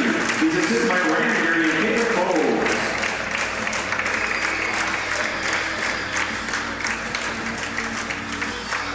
Starting at guard, sophomore number 32, Valentino. Starting at guard, sophomore number 12, Paige Gary. Starting at guard, senior number 15, Julie Agnello. Starting at forward, senior number 23, O'Reilly Scholes. And starting at center, senior number 35, Bree White. Our officials tonight's game are signed by District 10. They are Rod Lee, Craig Heaton, and Brian Franz. Ladies and gentlemen, if you have played District 10 moments more, mentioned by student athletes, coaches. Well, there is your starting lineups, and it's time to get it rocking here at the View. It's time for the Fox Family Insurance opening tip-off. If you need help getting through that Medicare maze, contact Fox Family Insurance. They can get you through it today. Fox Family Insurance opening tip-off coming your way. And, Rob, this is it's be a nice little tester for the Beavers to find out where they really are, right, against a good team, what they need to work on. They're going to find all that stuff out here tonight. Yeah, and you know, it's kind of at the point of the season, right, where you want to see the development, right? You're halfway into the season, or a little past halfway from not in the region necessarily, but in your overall number of games you're going to play in. So, you know, you want to see that you're better than you were, you know, in week 1 and 2 of the season. Here's the opening tip-off, and it's won by the Tigers. Beavers had a chance to come away with it there, but Tigers do, and here we go. As they throw it down here to Scholes. Agnello comes around Mumaw. Good defense there. Out to Riley. I know, Scott, during the ECL matchups when we were here, really liked watching Agnello play. Really thought, you know, she was a little spark for the Tigers. Great rebound there by Riley Nickerson, as no shocker. Yeah, you talk about one problem that is not rebounding, and that's Riley Nickerson. Yeah. She will grab everything off the boards. Although she hasn't worn my shoes in a while, and I'm kind of missing the neon rainbow shoes. Turnover there from the Beavers. 7:07 just underway here. Knapp's Butcher Block, first quarter of play, as Paige Garrity flips it over. Now they set it up. Agnello looking for help. Nice cut by Garrity, and it's swatted away by Dine. Yeah, and it goes off of Garrity. Great help by Sadie Dine there, as Garrity had about a quarter of her step on Hallie on that backdoor cut, but Sadie Dine right there. And here comes Fairview with a little diamond trap pressure, kind of a 1-3-1 going on. Beavers do a nice job of breaking it. Oh, great pass over to Nickerson. Now the Beavers will set up some offense here. Just underway. We're scoreless here as Mumaw goes to the bucket. Yeah. She's going to draw a foul, and she'll head to the Capella Transport charity stripe. Yeah, nice job by the Beavers there. Not, you know, getting nervous when Fairview came out with the pressure. They broke the pressure and then continue to attack the basket. First one up and in. And the Beavers with a 1-0 lead. We're actually a pretty good matchup for these guys, Scott, defensively at least. You know, where our strength and speed is where their strength and speed is, and where our height and muscle is where their height and muscle is. So, it's, you know, defensively, we should be able to, you know, stay with Fairview and see what that can do for us. We throw it over here to Pizzo now. Out to Garrity. Over to Agnello. Agnello tries to cut to the middle. Good defense from Mumaw. They have to go back to Garrity here. On the right wing.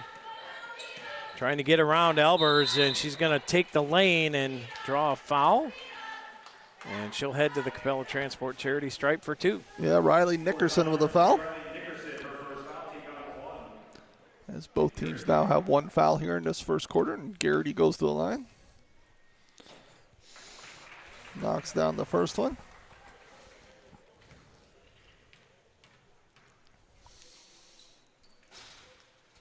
And gets the roll on the second. We're tied up at 2. Just 2 on 4 foul shots. Fairview again with a press. Corry does a nice job of breaking it, although Muma just turned it through. Just not open there. Yeah, Garrity came away with a turnover. Agnello inside to Height, and Dine's going to pick up a foul. Over the back there on Bree Height. Yeah, Dine's just either got a, not exactly sure, how they're going to guard Height. Either, you got to get around her. If you're going to play behind and just play behind and let that pass get to her, then D her up.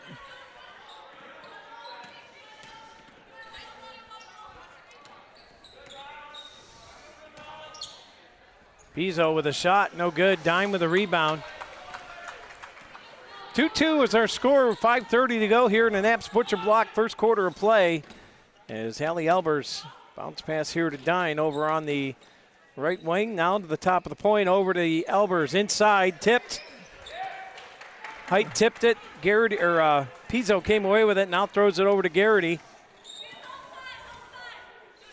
Boy, Garrity with a little step back three there. Boy, she is so smooth with her ball movement and dribbling ability. Absolutely able to create. There's Agnello with the putback. Again, there's the offensive rebound, right? That hurts us. Elbers throws it over here to Muma, top of the point. Muma crosses over, looks, gets it to Allen. Coming around, Garrity all over Grace Allen. Wish Riley, when she got that, she's got a mismatch, would look to score. There we go. There it is, and that's against Height, too. Yeah, nice rebound by Riley there.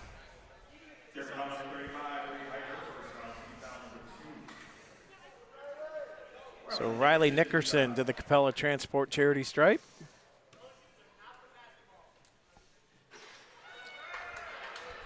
This is that first one.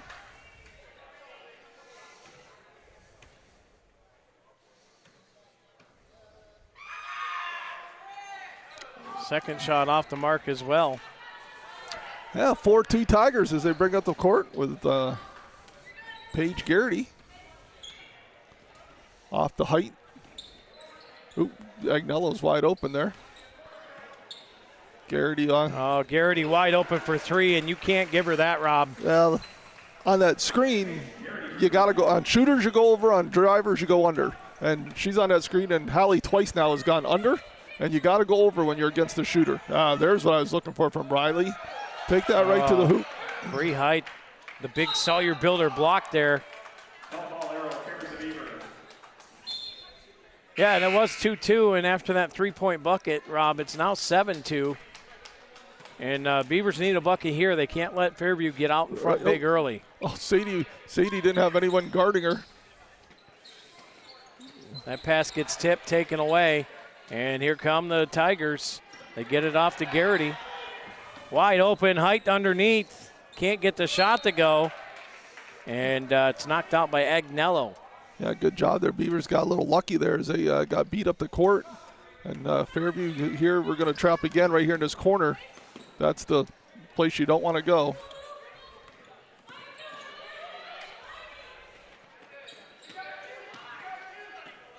Nickerson can't get it to go, and it's tipped out here. It'll be Fairview ball. Yeah, I like seeing Riley take that ball to the hoop, though. I said that earlier. A couple times she caught and didn't even look. Like seeing her be aggressive. With her athleticism, I do think she's more athletic than the Fairview girls guarding her.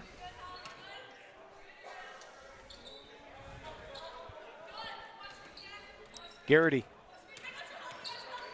Oh, great communication there, but they throw it back. Pizzo launches a piece B3.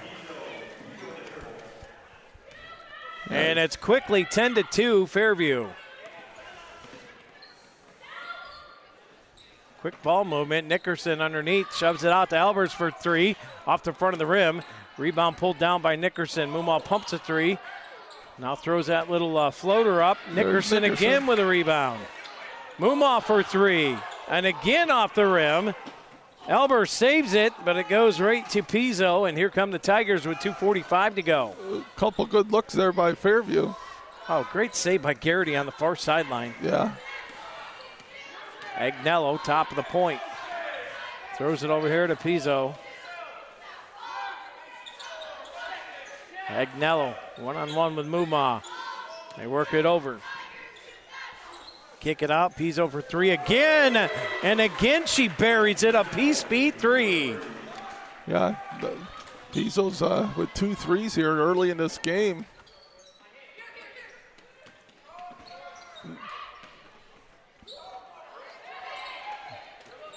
Agnello kicks it out here to Herman. Now Herman to Garrity, and here she comes across the midcourt stripe. This little step there, can't get the layup to go. Dime with the rebound. Gives it to Albers, and here come the Beavers. They need a bucket badly here. 13-2 is the Fairview lead. Muma needs some help. Gets stripped of the ball, and now it's a held ball. And the possession arrow is going to favor the Tigers. Yeah, that's one of those ones when you still got your dribble. You want to make sure you're in an athletic stance with that ball, not standing with it up. Once you bring it up here, the defender is easy to guard. Get it down here, move the ball around, be ready to use your dribble. Make him be honest on defense. Januso into the game. Along with Grace Garrity. Hey, Grace Garrity, another Garrity.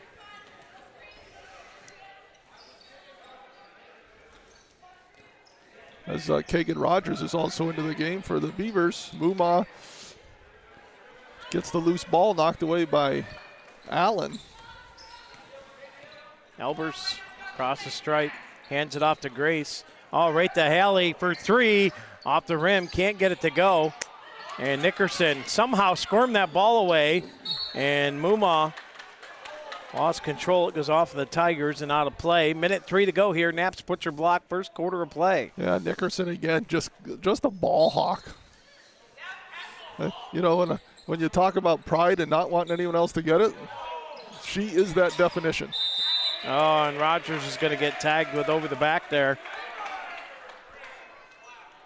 And that'll be third team foul, first for Rogers. 58 seconds to go as Garrity brings it across the stripe here for Fairview.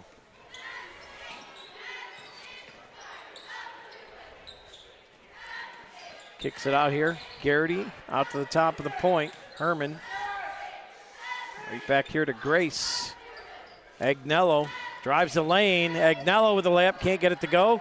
Guess who pulled the rebound out? Riley Nickerson with another big rebound.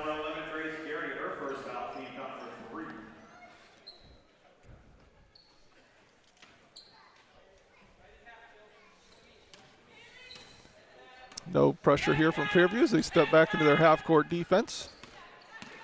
Albers comes around the right side, bounce pass into Muma. Puts up a shot, no good. And Garrity comes in. They made the ball in the garbage can, though, so we scored there. What do you get for that, Rob? 1 million points? You would think so.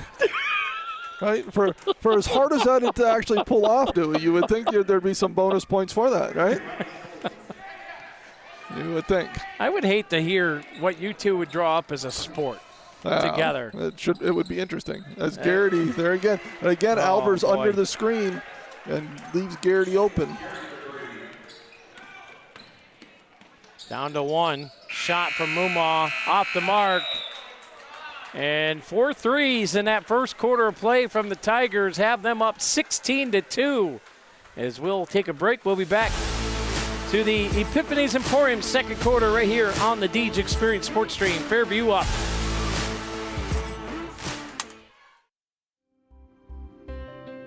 Box It and Lock It offers indoor climate-controlled self-storage units and portable self-storage containers. With 3 locations in Clymer, Corry, and Jamestown, Box It and Lock It has a storage solution to meet your needs. Both of our indoor climate-controlled locations feature automatic motion sensor lighting, 24/7 video monitoring, online rentals and bill pay, phone app access to the facility, and 24/7 access via our high-tech keypad and kiosk rental systems. Box It and Lock It also offers portable self-storage containers that can be delivered to your front door or place of business. Let us bring the storage facility to you. Store on site at our location or have us move your container to a destination of your choice. Contact us today at 855-450-3990 and visit our website at www.boxitandlockit.com. Also, find us on Facebook and Instagram.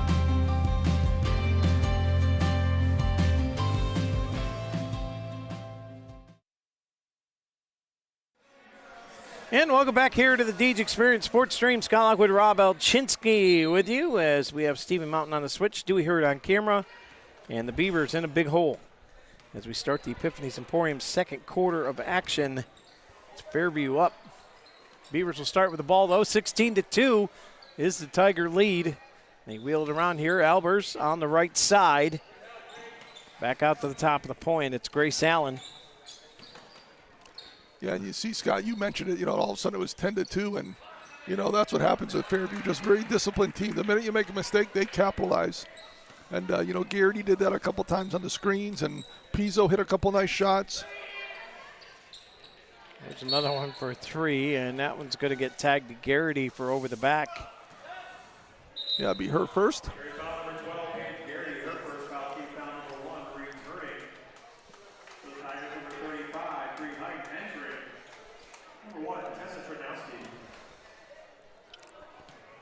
Trudnowski, our player of the game in the JV game, into the game for the first time, Scott, at the varsity level.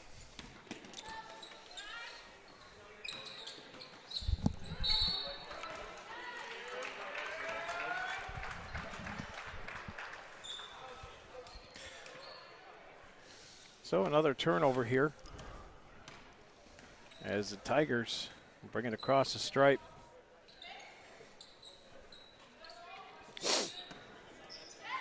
Looking for help here as Trudnowski out there on the right side. Here comes Nickerson, takes it away, and Riley Nickerson goes up with a layup, gets fouled, and that's going to be on Riley Scholes. And Nickerson will take a trip to the Capella Transport Charity Stripe.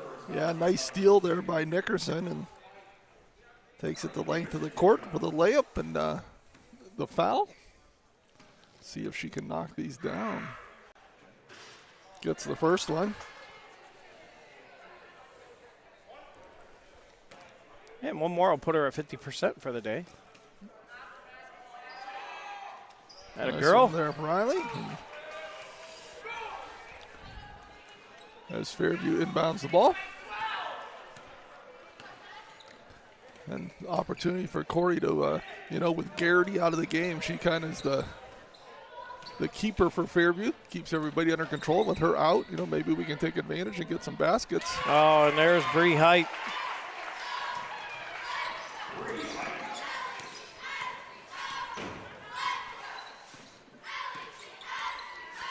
We talked to one of the keys, Scott, earlier, was just let Paige Garrity be the one that hurts us, and she had 8 points in that first quarter.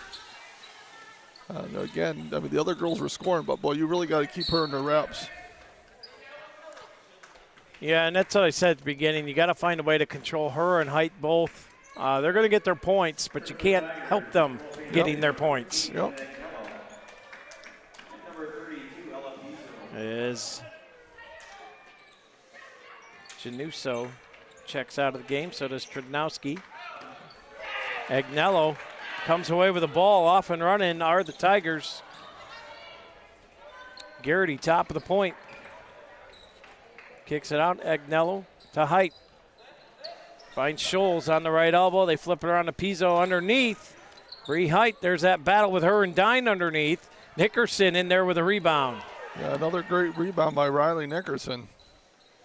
She'll throw it back here to Albers. She'll bring it across to Dusty's towing midcourt stripe. Look at Agnello out there all over Albers. Yeah, that's Great what I talked about there. when Dewey and I were here for that ECL Classic. Agnello was just a spark all the time. She's kind of got a little Maddie Leoski type player right there. She's just making it hard. And there she is again. Tips a pass, comes away with a Bracken Funeral Home turnover, gets it into Scholes, takes a long shot. Height with the rebound. Nothing doing. Dine rips it out of there, and we're going to get a held ball. And it'll remain Fairview ball. Yeah, on the inbound play there, I know they have a set play, but Riley Nickerson is wide open on that sideline out of bounds play. 5 seconds there. Good defense from the Beavers. Great job by the Beavers. But Riley Nickerson's wide open there. It's not who they're supposed to look to, but it's there. She's there. It's there. So just throw her the ball and then get it to a guard.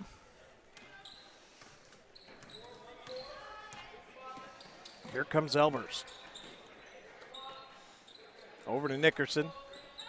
Directing traffic. Nickerson wants to lane. Puts up a layup. Can't get it to go. Again, though, I love watching Nickerson just be aggressive.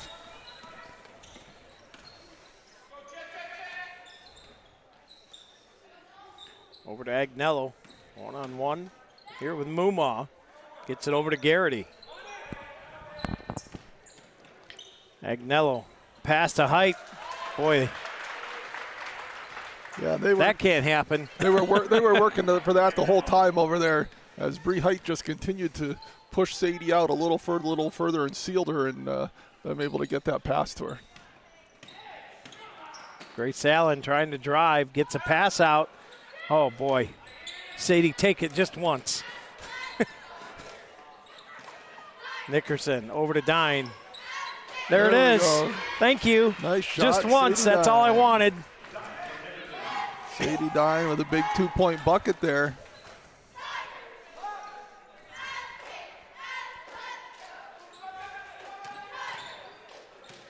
Oh, nice little strip there, but it's picked up by Pizzo. Comes through, gets it off the Height, and boy. I guess it's pick your poison, Rob. Yeah, well, we break down on defense a little bit, and that's what creates that. When Sadie's got a lever to go help, it leaves Height wide open.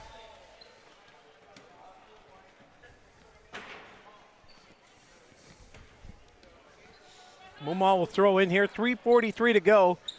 Epiphany's Emporium's second quarter of play. 22-6 is the Fairview lead. Mumaw throws it down here. Albers open look for three. She buried it. Yeah, nice job there by Hallie. Nice play from the Beavers. Good execution as Albers knocks down a big three for the Beavers. Peace B3, Hallie Albers. Here comes Garrity back the other way to Height. Height kicks it back out here. Garrity. Oh, boy. Again, we went under the screen. Scott, I don't know if you see that or not, but yeah.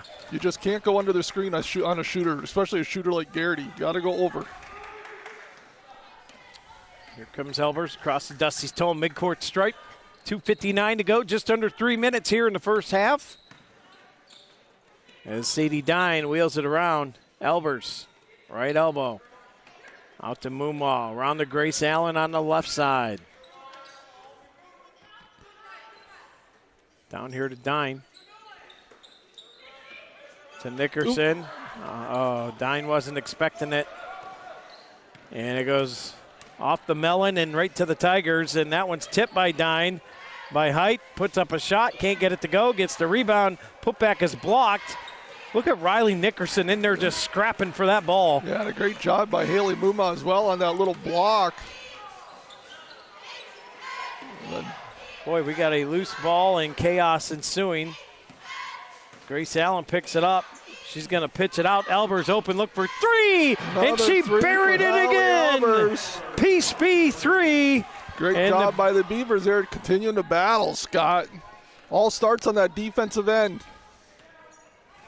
Beavers cut it to a 10-point lead here. Riley Scholes kicks it out here to Garrity. Yeah. And that's going to be a foul, and she'll have the and one. Nice move there by Garrity going to her left.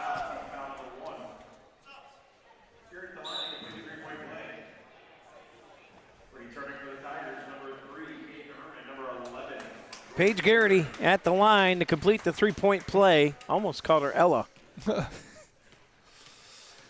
No, that was last year. Yeah. And she connects here. Yeah. So Garrity's up to 11 points now for Fairview. Averaging 13 a game, is at 11 here in the second quarter of play. Elvers gets around Agnello. They throw it out here, and good defense from the Tigers as Mumaw had to go chasing. No shot. We're going to get a foul on the floor. Caden Herman with a foul. As we've got Kagan Rogers coming in for Haley Mumaw.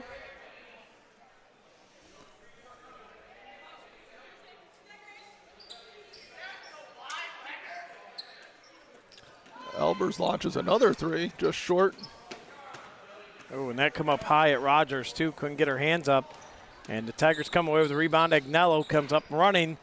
A bounce pass. Nice defense from Nickerson. Takes that bounce pass away. And here comes Grace Allen back the other way. Yeah, great. Nice job by Riley getting back on defense there. Elbers takes the shot off the rim. Can't get it to go. Kagan tips it away. Now has the rebound. Kagan drives in. And that's going to be a travel. Good defense there from Grace Garrity. Yeah, good hustle by Kagan there. Just got a little too deep on that baseline.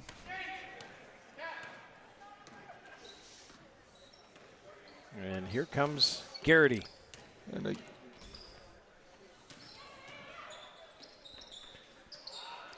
underneath, that ball still loose. Garrity gets the rebound. Oh, step back three. Almost had it off the back of the rim. Couldn't get it to drop. 17 seconds left. Down to 13. Hopefully the Beavers don't fall for this. Bounce pass underneath. Nickerson out to Dine. Got it to go. Great play from Riley Nickerson to Sadie Dine. And the Beavers knock off another little piece of that big Fairview lead after the first half of action. It's the Tigers 25, the Beavers 14. We'll be back with the Humes Ford halftime report coming up next on the Deej Experience Sports Stream. We'll be back right after this.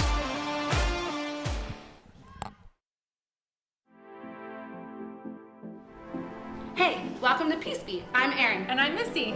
And we want you to feel comfortable in your own skin. And we want you to feel like you belong here. Here. We have a little bit of everything for pretty much everyone. If you're a husband, we have a husband chair. If you're extra smallish, 2, 3X-ish, we've got you. Don't know how to dress your body? We've got you. Basically the concept is you belong here and we've got you. Monday through Saturday. Monday through Friday, 10:30 to 5:30, except for Wednesdays, open till 8, and Saturday, 10 to 2. Not Sunday, take a break. I hope you come, check us out, it'll be worth your time.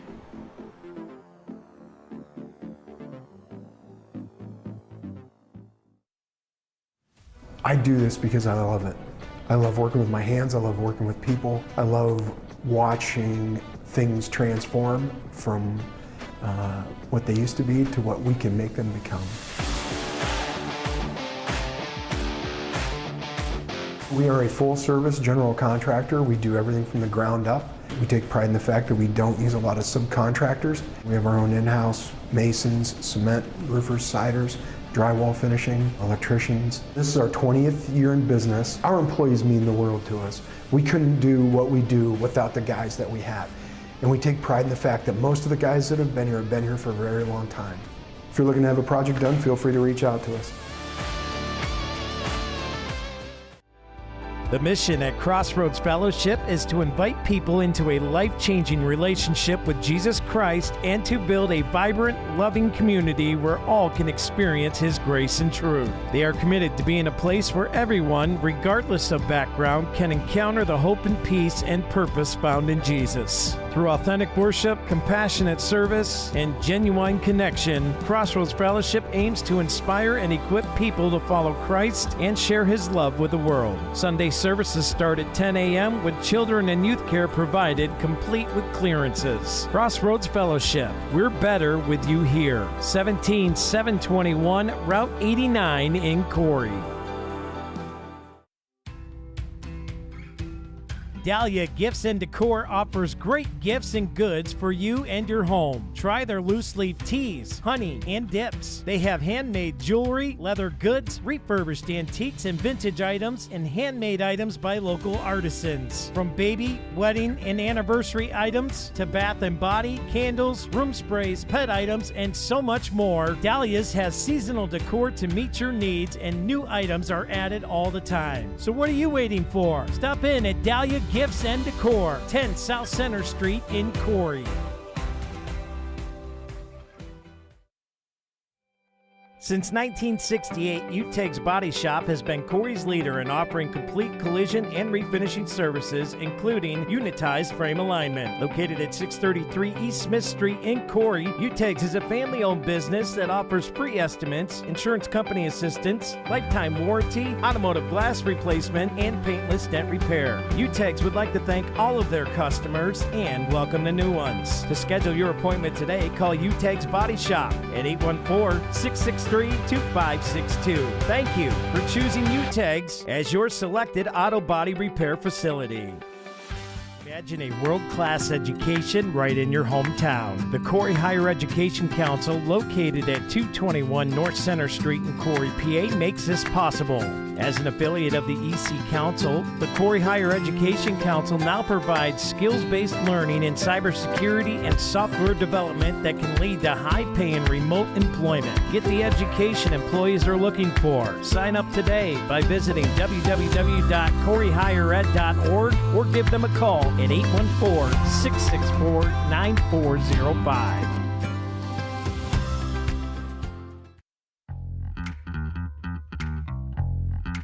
Located at 1460 Scioto Road, the Corry American Legion Post 365 is open daily. They serve lunch on Wednesdays and Friday through Sunday. They also serve dinner daily. Stop in and grab a bucket of their famous Scioto Road chicken and check out their live entertainment lineup. Watch some NFL football with the Sunday ticket and even enjoy the sports stream. Stop in today. The Corry American Legion Post 365 at 1460 Scioto Road or give them a call at 814-663-1790.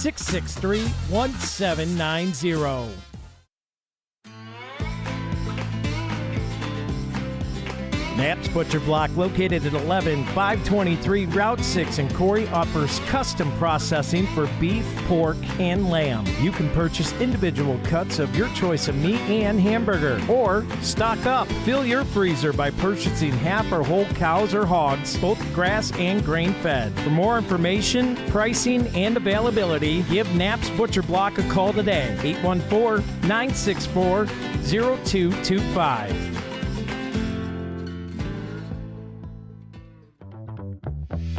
Located at 710 East Columbus Avenue, Corry Pre-Owned Auto Sales takes pride in having an impressive inventory lineup of quality used cars, trucks, and SUVs that is sure to meet your needs. They have a passion for vehicles and a passion for helping their customers. For the most satisfying, hassle-free car buying experience you'll ever have, contact Corry Pre-Owned Auto Sales today, 814-964-3153, or visit them on Facebook. Corry Pre-Owned Auto Sales. Service, reliability, quality.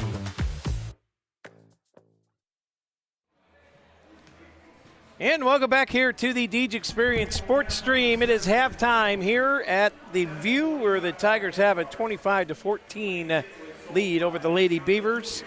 Before we get to our Humes Ford halftime report, though, we want to invite you to Bingo Bash. The Maria House Project invites you to join them on Sunday, March 9th of this year, 2025. Doors will open at 1 o'clock with bingo at 2. The event will be held at the JPT Foundation Event Center, located at 2319 West 38th Street in Erie. $30 is the admission pre-sale, and $35 is the admission cost at the door. $5 each additional pack. All the proceeds benefit the Maria House Project. Cash prizes, 50-50, instant. They have Chinese auction, a bunch of stuff going on here. To order in advance, scan the QR code there on your screen or look it up. The Maria House Project, a community of hope and healing. Bingo Bash, Sunday, March 9th at the JPT Foundation in Erie. So with that, we'll take it to the Humes Ford halftime report. Brought to you by Humes Ford of Corry. Rob, what do you got on your stat sheet for me? Yeah, so Fairview up 25-14, Scott, and Beavers outscored them 12-9 in the second quarter. Was able to cut into this lead a little bit here. For Fairview, the home team, Paige Garrity leads the way with 11. She's got a couple three-pointers, and she's 3 for 3 from the foul line. Then we've got Gabby Pizzo with 6. As she knocked down 2 threes in the first quarter. And then Brianna Height had 6 points all in the second quarter. And then, oops, I left one. Agnello with 2. And that gets them to 25. No one in foul trouble. For the Beavers, no one in foul trouble either. We're being led by Hallie Elbers with 6 points. She knocked down 2 big threes there in the second quarter. We've got Haley Muma with 2, Riley Nickerson with 2, and Sadie Dine with 4, including a big play there at the end of the first half as Riley Nickerson got the ball to Sadie as time just about expired, and Sadie banked one in from about 6 feet to cut this lead to 25-14 and really give the Beavers some momentum going into halftime. Well, let's take a look at our Snap Fitness 3 Steps to Success and see how the Beavers are doing. Number 1, beat the press. I thought the Beavers have done a fairly good job with that tonight. Yeah, and I think we got to be ready for that in the second half, Scott. Fairview didn't bring it too hard in the first half, and we were kind of able to pass our way through it. And I could see Coach Garrity turning the pressure up on that and saying, we're going to go get it a little harder here in the second half, and we'll see how that goes. Well, step 2 was you must hit your open shots. I think we're still struggling with that, especially with the inside shots a little bit. Elbers has connected on a couple Peace B threes. But other than that, the Beavers still kind of struggling with that inside shot a little bit. Yeah, we've only made 4 shots all night, so, that's not very many. And for all the shots we've gotten. So I agree with you, we got to continue to move the ball. I did like our aggressiveness, though. I thought Muma, Allen, Nickerson, that driving, got us to the foul line a couple times and also helped find Albers on the wing and different things. So, I think we got to continue to look to be aggressive when we get the basketball. And that third step was contain Garrity and contain Bree Height. I thought they've done a very good job on Bree Height on the inside. The outside, though, Garrity, she's gotten loose a few times and been able to deposit a couple 3-point shots. Yeah, and it's on those screens that I talked about, Scott. When they set that screen for her, Hallie's got to fight over it. The minute she gives that ball up, she's got to come high on her and get right into her chest and stay with her and come across with her. Don't get in her hip. Don't do any of those things. But you got to go over the screen. And we keep going under it, and that just creates 4 or 5 feet for her, and you can't do it. Well, so that's where the Beavers are at with the 3 steps to success. I guess we can call it 50-50.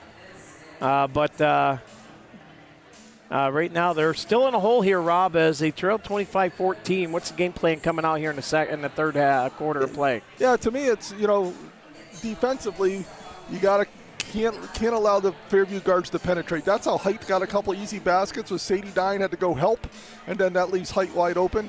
So we got to be able to contain the Fairview guards, and we got to be ready for pressure.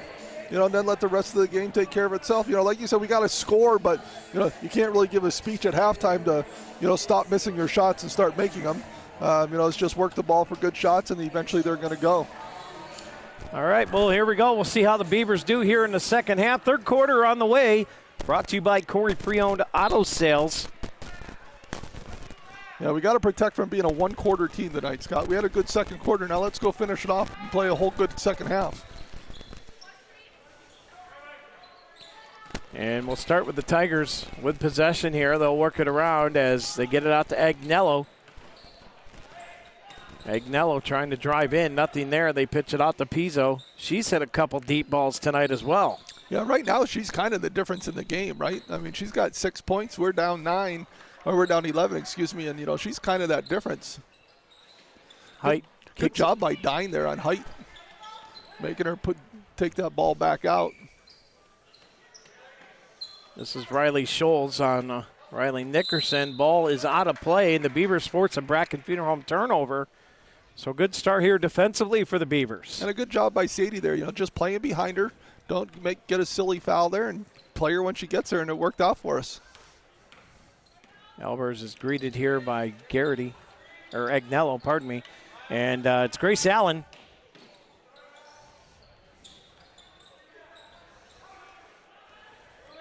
Oh, open Muma for 3. She buried it up. Peace B3 for Haley Muma. Yeah, she needed that one. Get herself rolling here a little bit. You could see she was a little frustrated in the first half, and that's a great way to start the second half. Hitting that big 3, and all of a sudden it's down to 8. Oh, Pizzo with an easy look. Great pass from Bree Height. Yeah, got to have a little better defense on the Beavers' end than that. And you talk about the difference as Piaa, Rob, she's averaging what?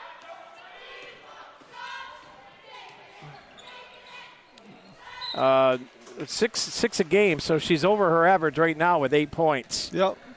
So she's definitely been a thorn, so to speak, but Beavers have it within 10 here as Piaa will throw it over to Garrity. Yeah, nice job by Muma there on the help. And there it is again, right? Dine leaves her to go help, and she gets the rebound and puts it right back. And we're going to have a Jim's Automotive timeout here. And we'll take that timeout. We'll be back right here on the Deej Experience Sports Stream. Tigers up 10 when we come back. K&E Surveyors, located in Corry, PA, provides professional land surveying. Licensed and insured in Pennsylvania and New York, they offer surveying services for small lot, large boundaries, subdivisions, site planning, topographic surveys, and elevation certificates. For a free estimate, call Scott Johnson today at 814-873-9333 or by email at srjohnson.pls@gmail.com.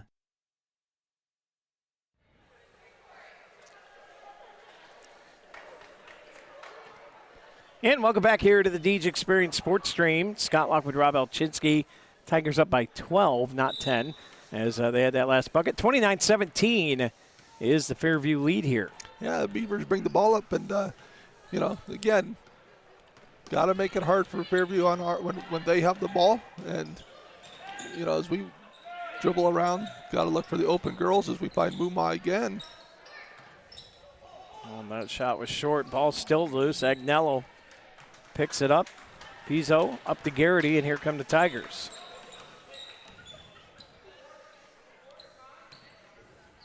Again, Fairview very, very deliberate, very patient offensively.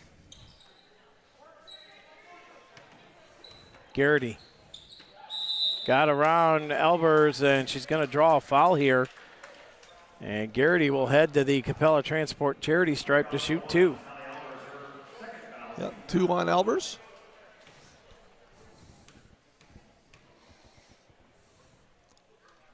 Makes the first one.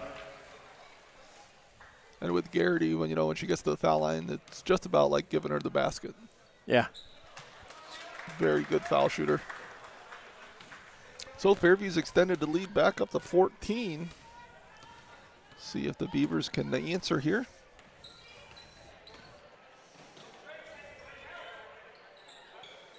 Yeah, coming into tonight, Rob, she was 13 out of 14 from the line. Yeah, that's pretty good. And I'm surprised that's all she shot, but she is more of a shooter than a driver, so. 144 points on the year. And here's Muma. Long shot off the rim. Nickerson with a rebound. Can't get the putback to go. And see that right there, that's one you got to make, right? Yep. Those are the ones that the Beavers have been struggling with.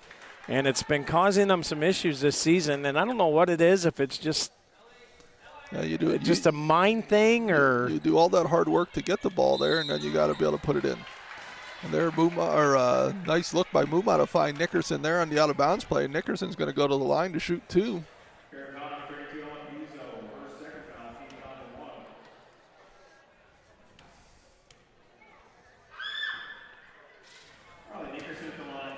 Nickerson misses the first half. We'll have one more here.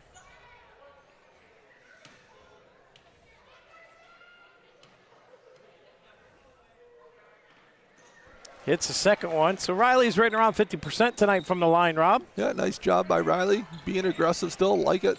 Getting to the foul line. The good thing is, not just in this game, but in all games, Beavers are going to need that.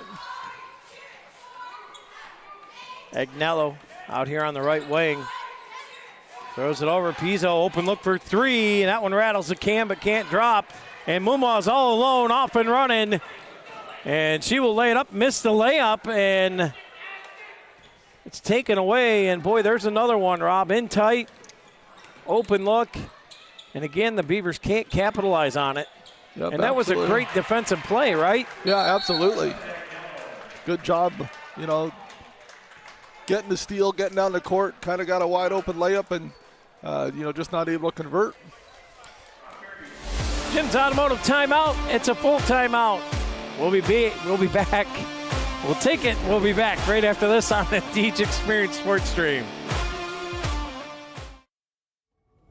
Bracken Funeral Home, located at 315 North Center Street, is proud to provide quality funeral and cremation services to the Corry area. They are honored to be able to assist families in their time of grief when the loss of a loved one occurs. The staff at Bracken Funeral Homes extends their compassionate and expertise in traditional, graveside, memorial, cremation, and pre-planning funeral services. Bracken's caring staff can also answer questions regarding Social Security benefits, insurances, veterans benefits, and grief counseling. For questions regarding further information, please call Bracken Funeral Home at 814-664-7735. Bracken Funeral Home. They listen, they advise, they support.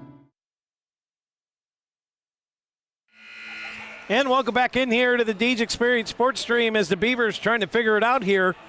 Offensively, they're playing some good, sound defense, Rob. Just they got to figure it out offensively. Yeah, they're doing a pretty good job down there. I mean, you know, early we lost height a couple times, and you know, and Coach Mumma called that timeout. And I think his direction to Sadie Dine is, if your guards are beat, you got to stay with height. You know, the guards have got to contain them, kind of like we talked about coming into the second half. But you know, the Beavers are battling. We, like you said, you know, we had a wide open layup on a offensive rebound. We had a wide open layup on a steal and just not able to convert, and those are key if you know you want to stay with a team like Fairview. So here comes Haley Elbers across the Dusty's toe and midcourt stripe as she takes a look at what's in front of her here, and that pass is off the mark and out of play. Yeah, off the hands of Grace Allen.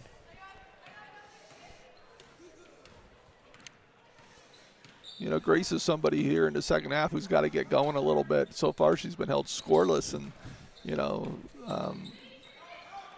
we got to be able to make her work. Oh, and there it is inside again. Rob Bree Height wide open. Yep. Fairview ran a little cross screen there to her height and able to get her open just long enough. That pass gets taken away. Off and running and losing the handle on it. They got poked free by Grace Allen. That'll be Fairview ball. Yeah, good hustle back by Grace and Riley both and knocked that ball out of bounds as Fairview's going to inbound it.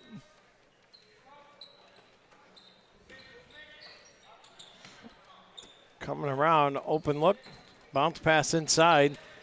Here's Height, kicks it out.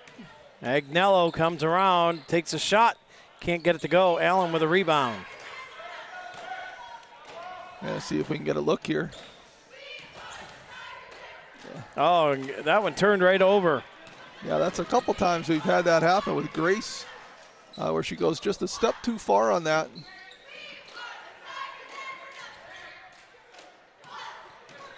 And there's Januso to her left.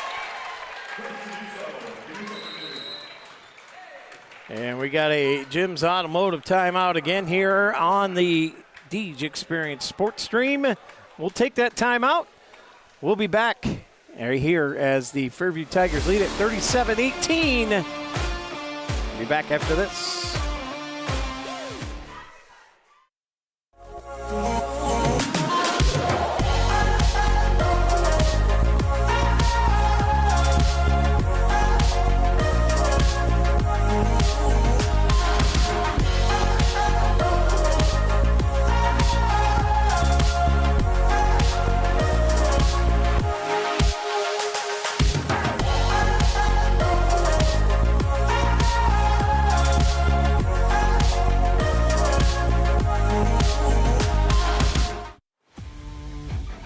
Located at 14333 Main Street in Wattsburg, Corry Custom Machine specializes in CNC turning, CNC vertical machining, Swiss screw machining, and Brown and Sharp screw machines. Corry Custom Machine offers superior quality and precision parts demanded in today's industry. They invite your inquiries and look forward to the opportunity to provide you quality machine parts. Learn more today by visiting CorryCustomMachine.com.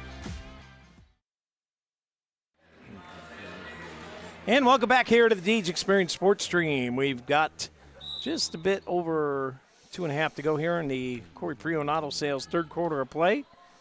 And the Beavers trailing the Tigers 37-18 as Elbers pitches it over here to Allen. To Nickerson, top of the point, over to Elbers. Left wing. Beavers continue to try and work the ball around here. Elbers kicks it over here to Riley. Nickerson has it poked free. And it's Januso all over her. Muma drives the paint, puts up a shot, off it, gets her own rebound.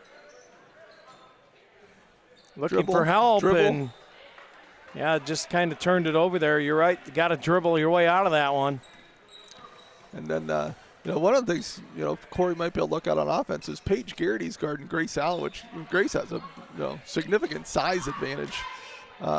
Maybe try to post her up a little bit or something, see if we can take advantage of that. Oh, nice pass inside. Dines right there, but that back door, Rob, was wide open, and kicking it through is Agnello. Yeah, we just lose our offensive player that we're guarding, and as that ball goes in the post, we turn and look.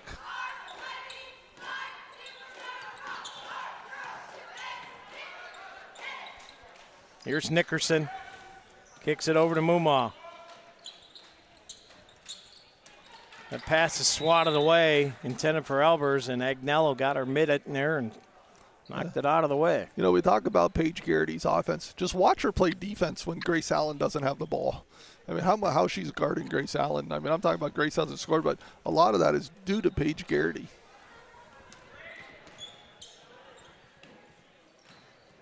Good pick there. Bounce pass into Muma. Turns around, throws a hook up. Can't get it to go. Rebound is pulled down by Herman. And now it's Garrity off and running here over the half-court stripe. Dusty's toe in midcourt stripe. Garrity twisting and turning, now kicks it out. Agnello will pick it up before it goes out of play. Herman, Garrity, long three, canned it. Oh boy, what a shot by Garrity. Yeah. Yep, just too much space there. Anywhere within 10 feet of the three-point line, you got to be Gardner. Dine over here to Elbers. Haley turning. That one goes off the hands of Muma and out of play. Now, one thing the Beavers can't do, Rob, is get defeated, right? Yeah. You got to keep your head up and keep getting after it here, and that's going to do it for the third quarter of play. The Tigers up big here, 42-18. We'll head to the K&E Surveying fourth quarter when we come back on the Deej Experience Sports Stream right after this.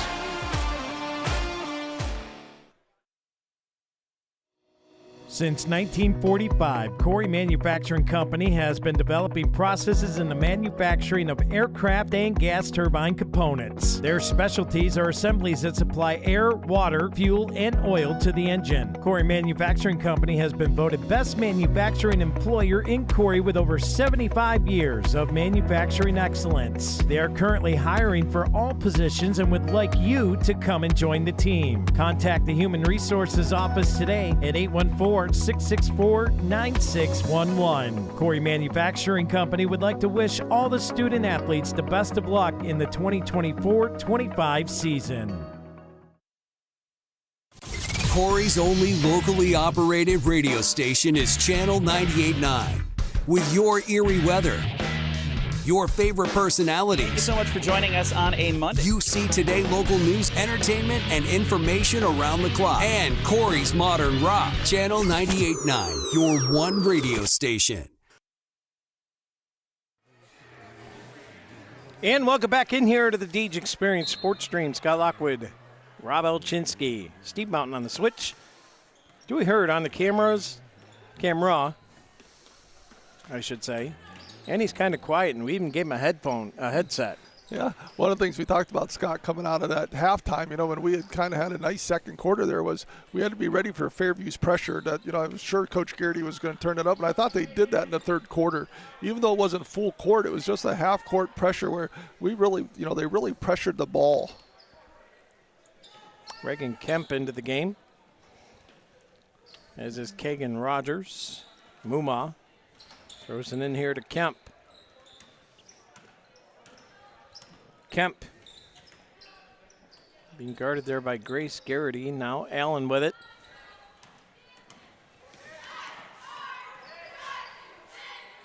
Boy, and you're right. Just Garrity just not giving Grace Allen any room whatsoever. Yeah, she's doing a great job on her. It's one of the fun things to watch when you watch away from the basketball. What's going on other places, and that is, she's doing a real nice job on Grace. Here's Muma. Picks up her dribble, gets it over here to Allen. Right back to Muma. Muma pulls it out. We're down to 6:40 to go here in the game. Beavers trying to drive Elbers, and that's going to be travel? Yep.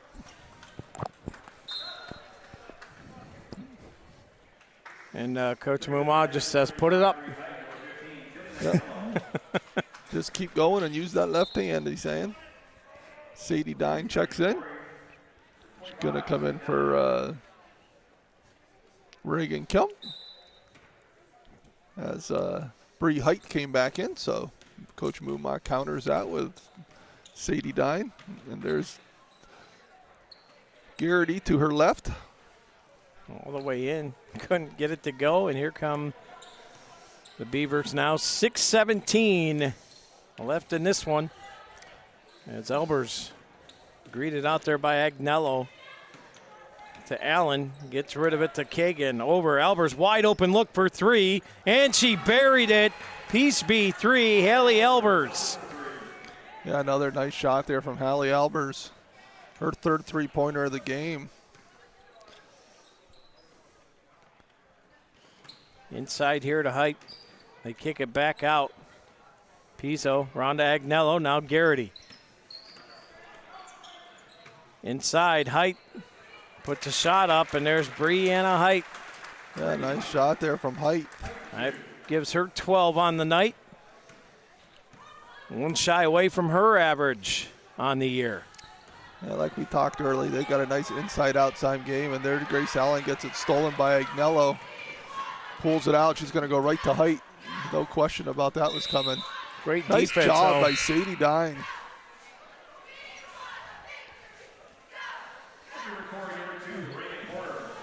Reagan Porter checking into the game for the Beavers. See her first action on the night. Here comes Elbers across the Dusty Stone midcourt stripe. She'll get it to Porter. Porter trying to, didn't take her long to hit the floor, Rob. No, she's going to get called for a travel there. She tried to split the defenders. And Coach Garrity, Fairview's going to call a timeout here. Timeout, Tigers. We'll take a Jim's Automotive timeout. We'll be back right here on the Deej Experience Sports Stream. Tigers lead it 44-21. When we come back here on the Deej Experience Sports Stream. Looks like Fairview's probably going to do it. So I'm Brad Allen at Rossbacker Insurance, and I just want to say that we're here to help you out. We can customize an insurance program for your family, for your business, whether you're a manufacturer, a contractor, a restaurant, a church, a civic organization. We have experience with all of those, and we insure a number of them. So we can help you out. We've got multiple carriers. We can put together a great program, customized to your needs, bundle it all together, get you great discounts. So give us a call or look us up on our website, teamrossbacker.com. And welcome back here to the Deej Experience Sports Stream. We're in the final minutes of this one. 5 minutes to be exact left in this one. Fourth quarter play brought to you by K&E Surveying. Pardon me, and the Beavers trying to hang tough here. against a tough opponent here. Fairview returning District 10 champions. Yeah, as Fairview's kind of gone to taking most of their starters out, or all their starters out, as they've got Herman, Trudnowski, Garrity, DeTulio, and I'm missing one somewhere. Herman. Did you get Herman? Yeah, DeTulio. Maybe I said them all. Herman, DeTulio, Grace Garrity, Januso. I think I got them all. And Trudnowski.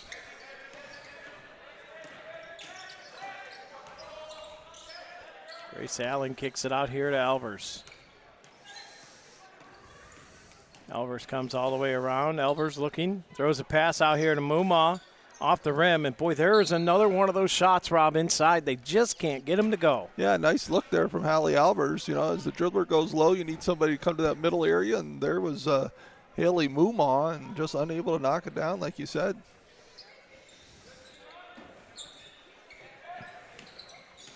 Pass comes in. Dine almost got a piece of it. Maybe she did, just couldn't come away with it. Yeah, that's the second time on that out-of-bounds play. We've tried, you know, the last resort is Dine like that, and just haven't been able to make that play happen. DeTulio with a shot, can't get it to go, and it's going to stay here with the Tigers. So it's knocked out by the Beavers. 3:52 left in this one. 44-21. Reagan Porter in there battling with Herman. DeTulio kicks it over to Herman. Herman back to DeTulio. Tries to go baseline. Muma shuts it down, and the pass comes out, but nobody home. Yeah, good defense there by Hallie Elvers. As you know, that's the girl cut back door. DeTulio threw that out of bounds.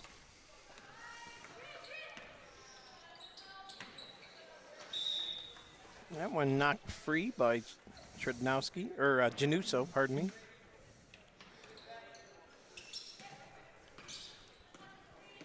Allen trying to get around here. Gets a good pass into Porter, puts up a shot. Can't get it to go, but gets fouled in the process. Yeah, one of the things you always get from Porter, right, is she's going to go hard, and she's creating the opportunities for herself there. You know, she gets fouled. She's going to go to the line with a chance to put some points on the board for the Beavers. Knocks down the first one.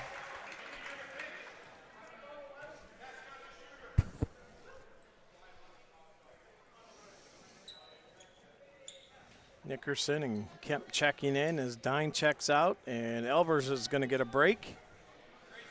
Yeah, that'll probably be the, I'm assuming, the last of them for tonight, as there's 3 minutes left in the game.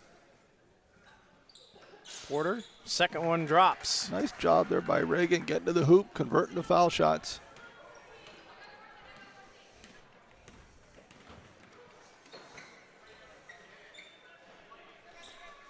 Fairview's going to continue to be patient offensively.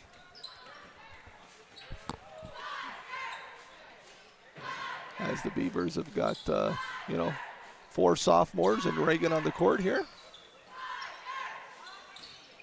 I'll work it in. Beavers collapse, but here's a drive, and Januso got shut down. DeTulio wheels it around. Shot for 3 off the rim, can't go. Porter or Kemp with a rebound.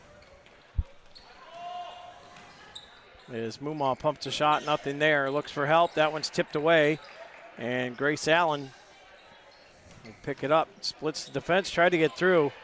Boy, and Grace, they're just not giving Grace Allen any room. Yep, nope. They're. I mean, you know, obviously a well-scouted group. Kind of know our tendencies, know what we're trying to do, know what makes us go, and they've done a nice job of shutting that down tonight. Shot for 3 off the rim. Muma with a rebound, gets it over here to Nickerson. I like it. Nickerson running the point. Oh, and that goes off the hands of Kemp. She's able to regain control. Here's Muma, drives in. Off the rim, can't get it to go. Nickerson will take a crack at it and picks up a foul. Yeah, another offensive rebound by Nickerson.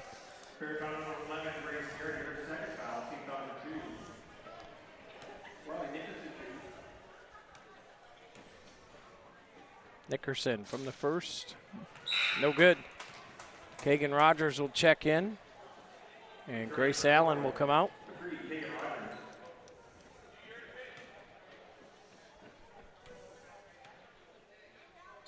Second shot up, and good. Good job by Riley there. 1-2, and Beavers down 20, 44-24 with just under 2 minutes left to play here.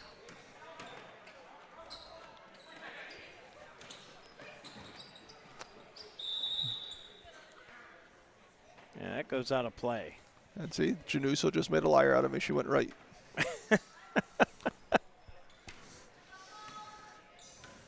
As Riley Nickerson again, bringing the ball across the half court. Gets it to Kemp. Now down to Muma in the corner. Tried to get it to Kagan over the middle there. It was swatted out of play. Yeah, Tednarski there, knocking that one away. Tessa, who had a very active JV game. Yeah, she's an impressive ball player. Nickerson gets the inbound pass, tried to split the defense, and lost the handle, went off her leg and out of play.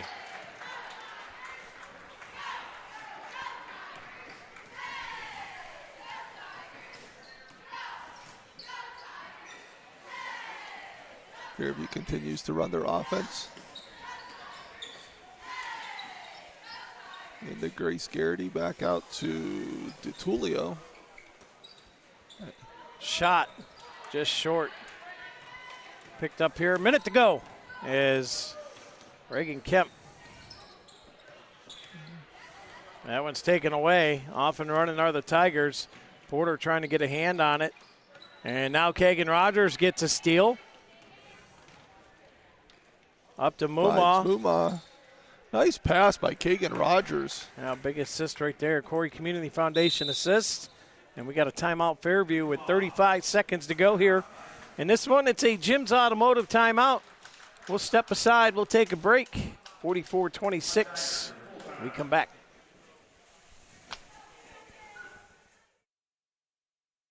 Need a reliable contractor? Sawyer Builders General Contracting is your local expert. Sawyer Builders handles new construction, remodels, garages, roofing, and more. Quality work, on time, and within budget. Call Talon today at 814-462-4628. Sawyer Builders. Let's build your dream together. Vern's Garage is your local one-stop shop for all your auto repair needs. Family owned and operated in Corry for over 50 years, Vern's offers general auto repair, PA inspection, emission testing, and front-end alignments. Vern's is located at 10460 Route 426 in Corry. Give them a call today. And welcome back here as we're down to the final seconds. 30 to go here in the K&E survey in fourth quarter of play.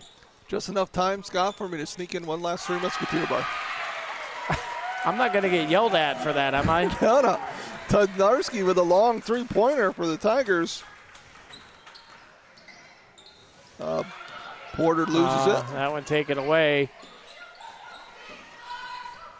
There's a scramble here. The ball goes out the back end with 5 seconds to go. And the Fairview Tigers going to keep right on rolling. They'll improve to 10-2 on the year. And Beavers will have to reset and figure it out. A couple home games next week for the Beavers as the buzzer sounds. But tonight, final was clear who the dominant team was. The Tigers take it 47-26. And with that, we will head to the P2 Paving post-game show brought to you by P2 Paving. Let P2 pay for you. Visit them online at www.p2pavingco.net or give them a call, 814-665-5190. Rob, what do you got on the stat sheet for me? Yep, so stat sheet-wise, for Fairview, we'll start with them, 47 points overall. They ended up with Paige Garrity with 16 points. We had Brianna Height with 12. Pizzo with 8. Jillian Agnello with 6. Tessa Tednarski with 3. And then we had Grace Januso with 2 For the Beavers, we were led by Hallie Albers with 9.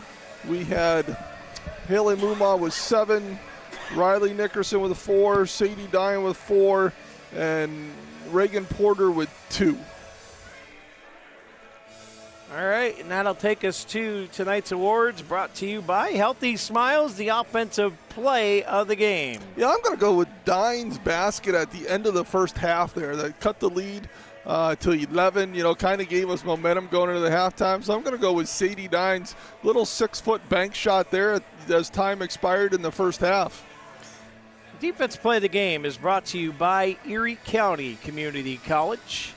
Yeah, and I'm going to go towards the end there. I had another one picked out with a Muma block early in the game, but I really like Kagan Rogers' steal there at the end of the game. Just because, right, she's a senior, she's in there, we're down 20 points, but just not giving up, right? And she goes out there, works hard, takes advantage of her time on the court, and makes a nice steal for us.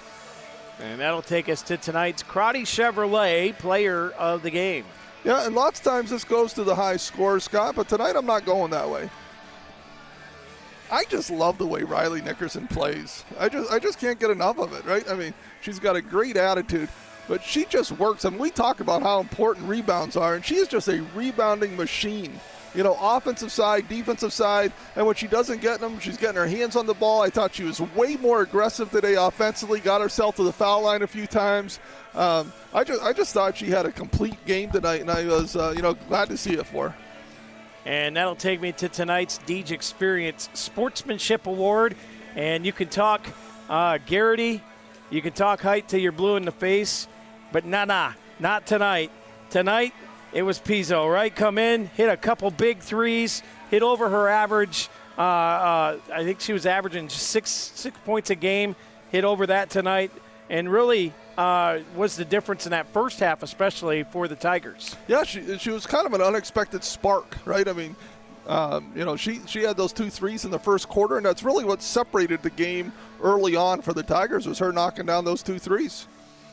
So that'll be that. We'll wrap up our coverage here tonight, but I want to remind you that tomorrow night, the boys basketball team is on the road as the Beavers head to Titusville to take on the Rockets.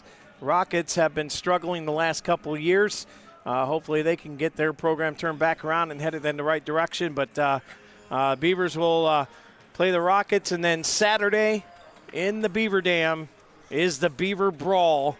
And Captain Hurd and Jack Hasbrook will have all the coverage of Beaver wrestling during that Beaver Brawl. And Matt Still and them guys over at Sunny will be covering some Fort LaBeouf matches too, so there'll be plenty of coverage at that Beaver Brawl on Saturday. Yeah, that should be a lot of fun. I might even try and stop down and watch a little wrestling myself. So the next game for the Beavers, Lady Beavers basketball team will be at home Monday as they welcome in the Seneca Bobcats. JV will tip off at 6, varsity to follow. And then we look to Thursday, where they'll be at home once again against the McDowell Trojans. So those are the next 2 on the schedule for the Beavers, and that'll wrap us up from the View tonight. For Rob Elchinski, Stephen Mountain, Dewey Hurd, I'm Scott Lockwood. Wishing you a great night. We'll see you tomorrow night for Beavers boys basketball as they take on the Titusville Rockets. We'll have that coverage for you live from the launch pad. Until then, God bless you all. Have a great night.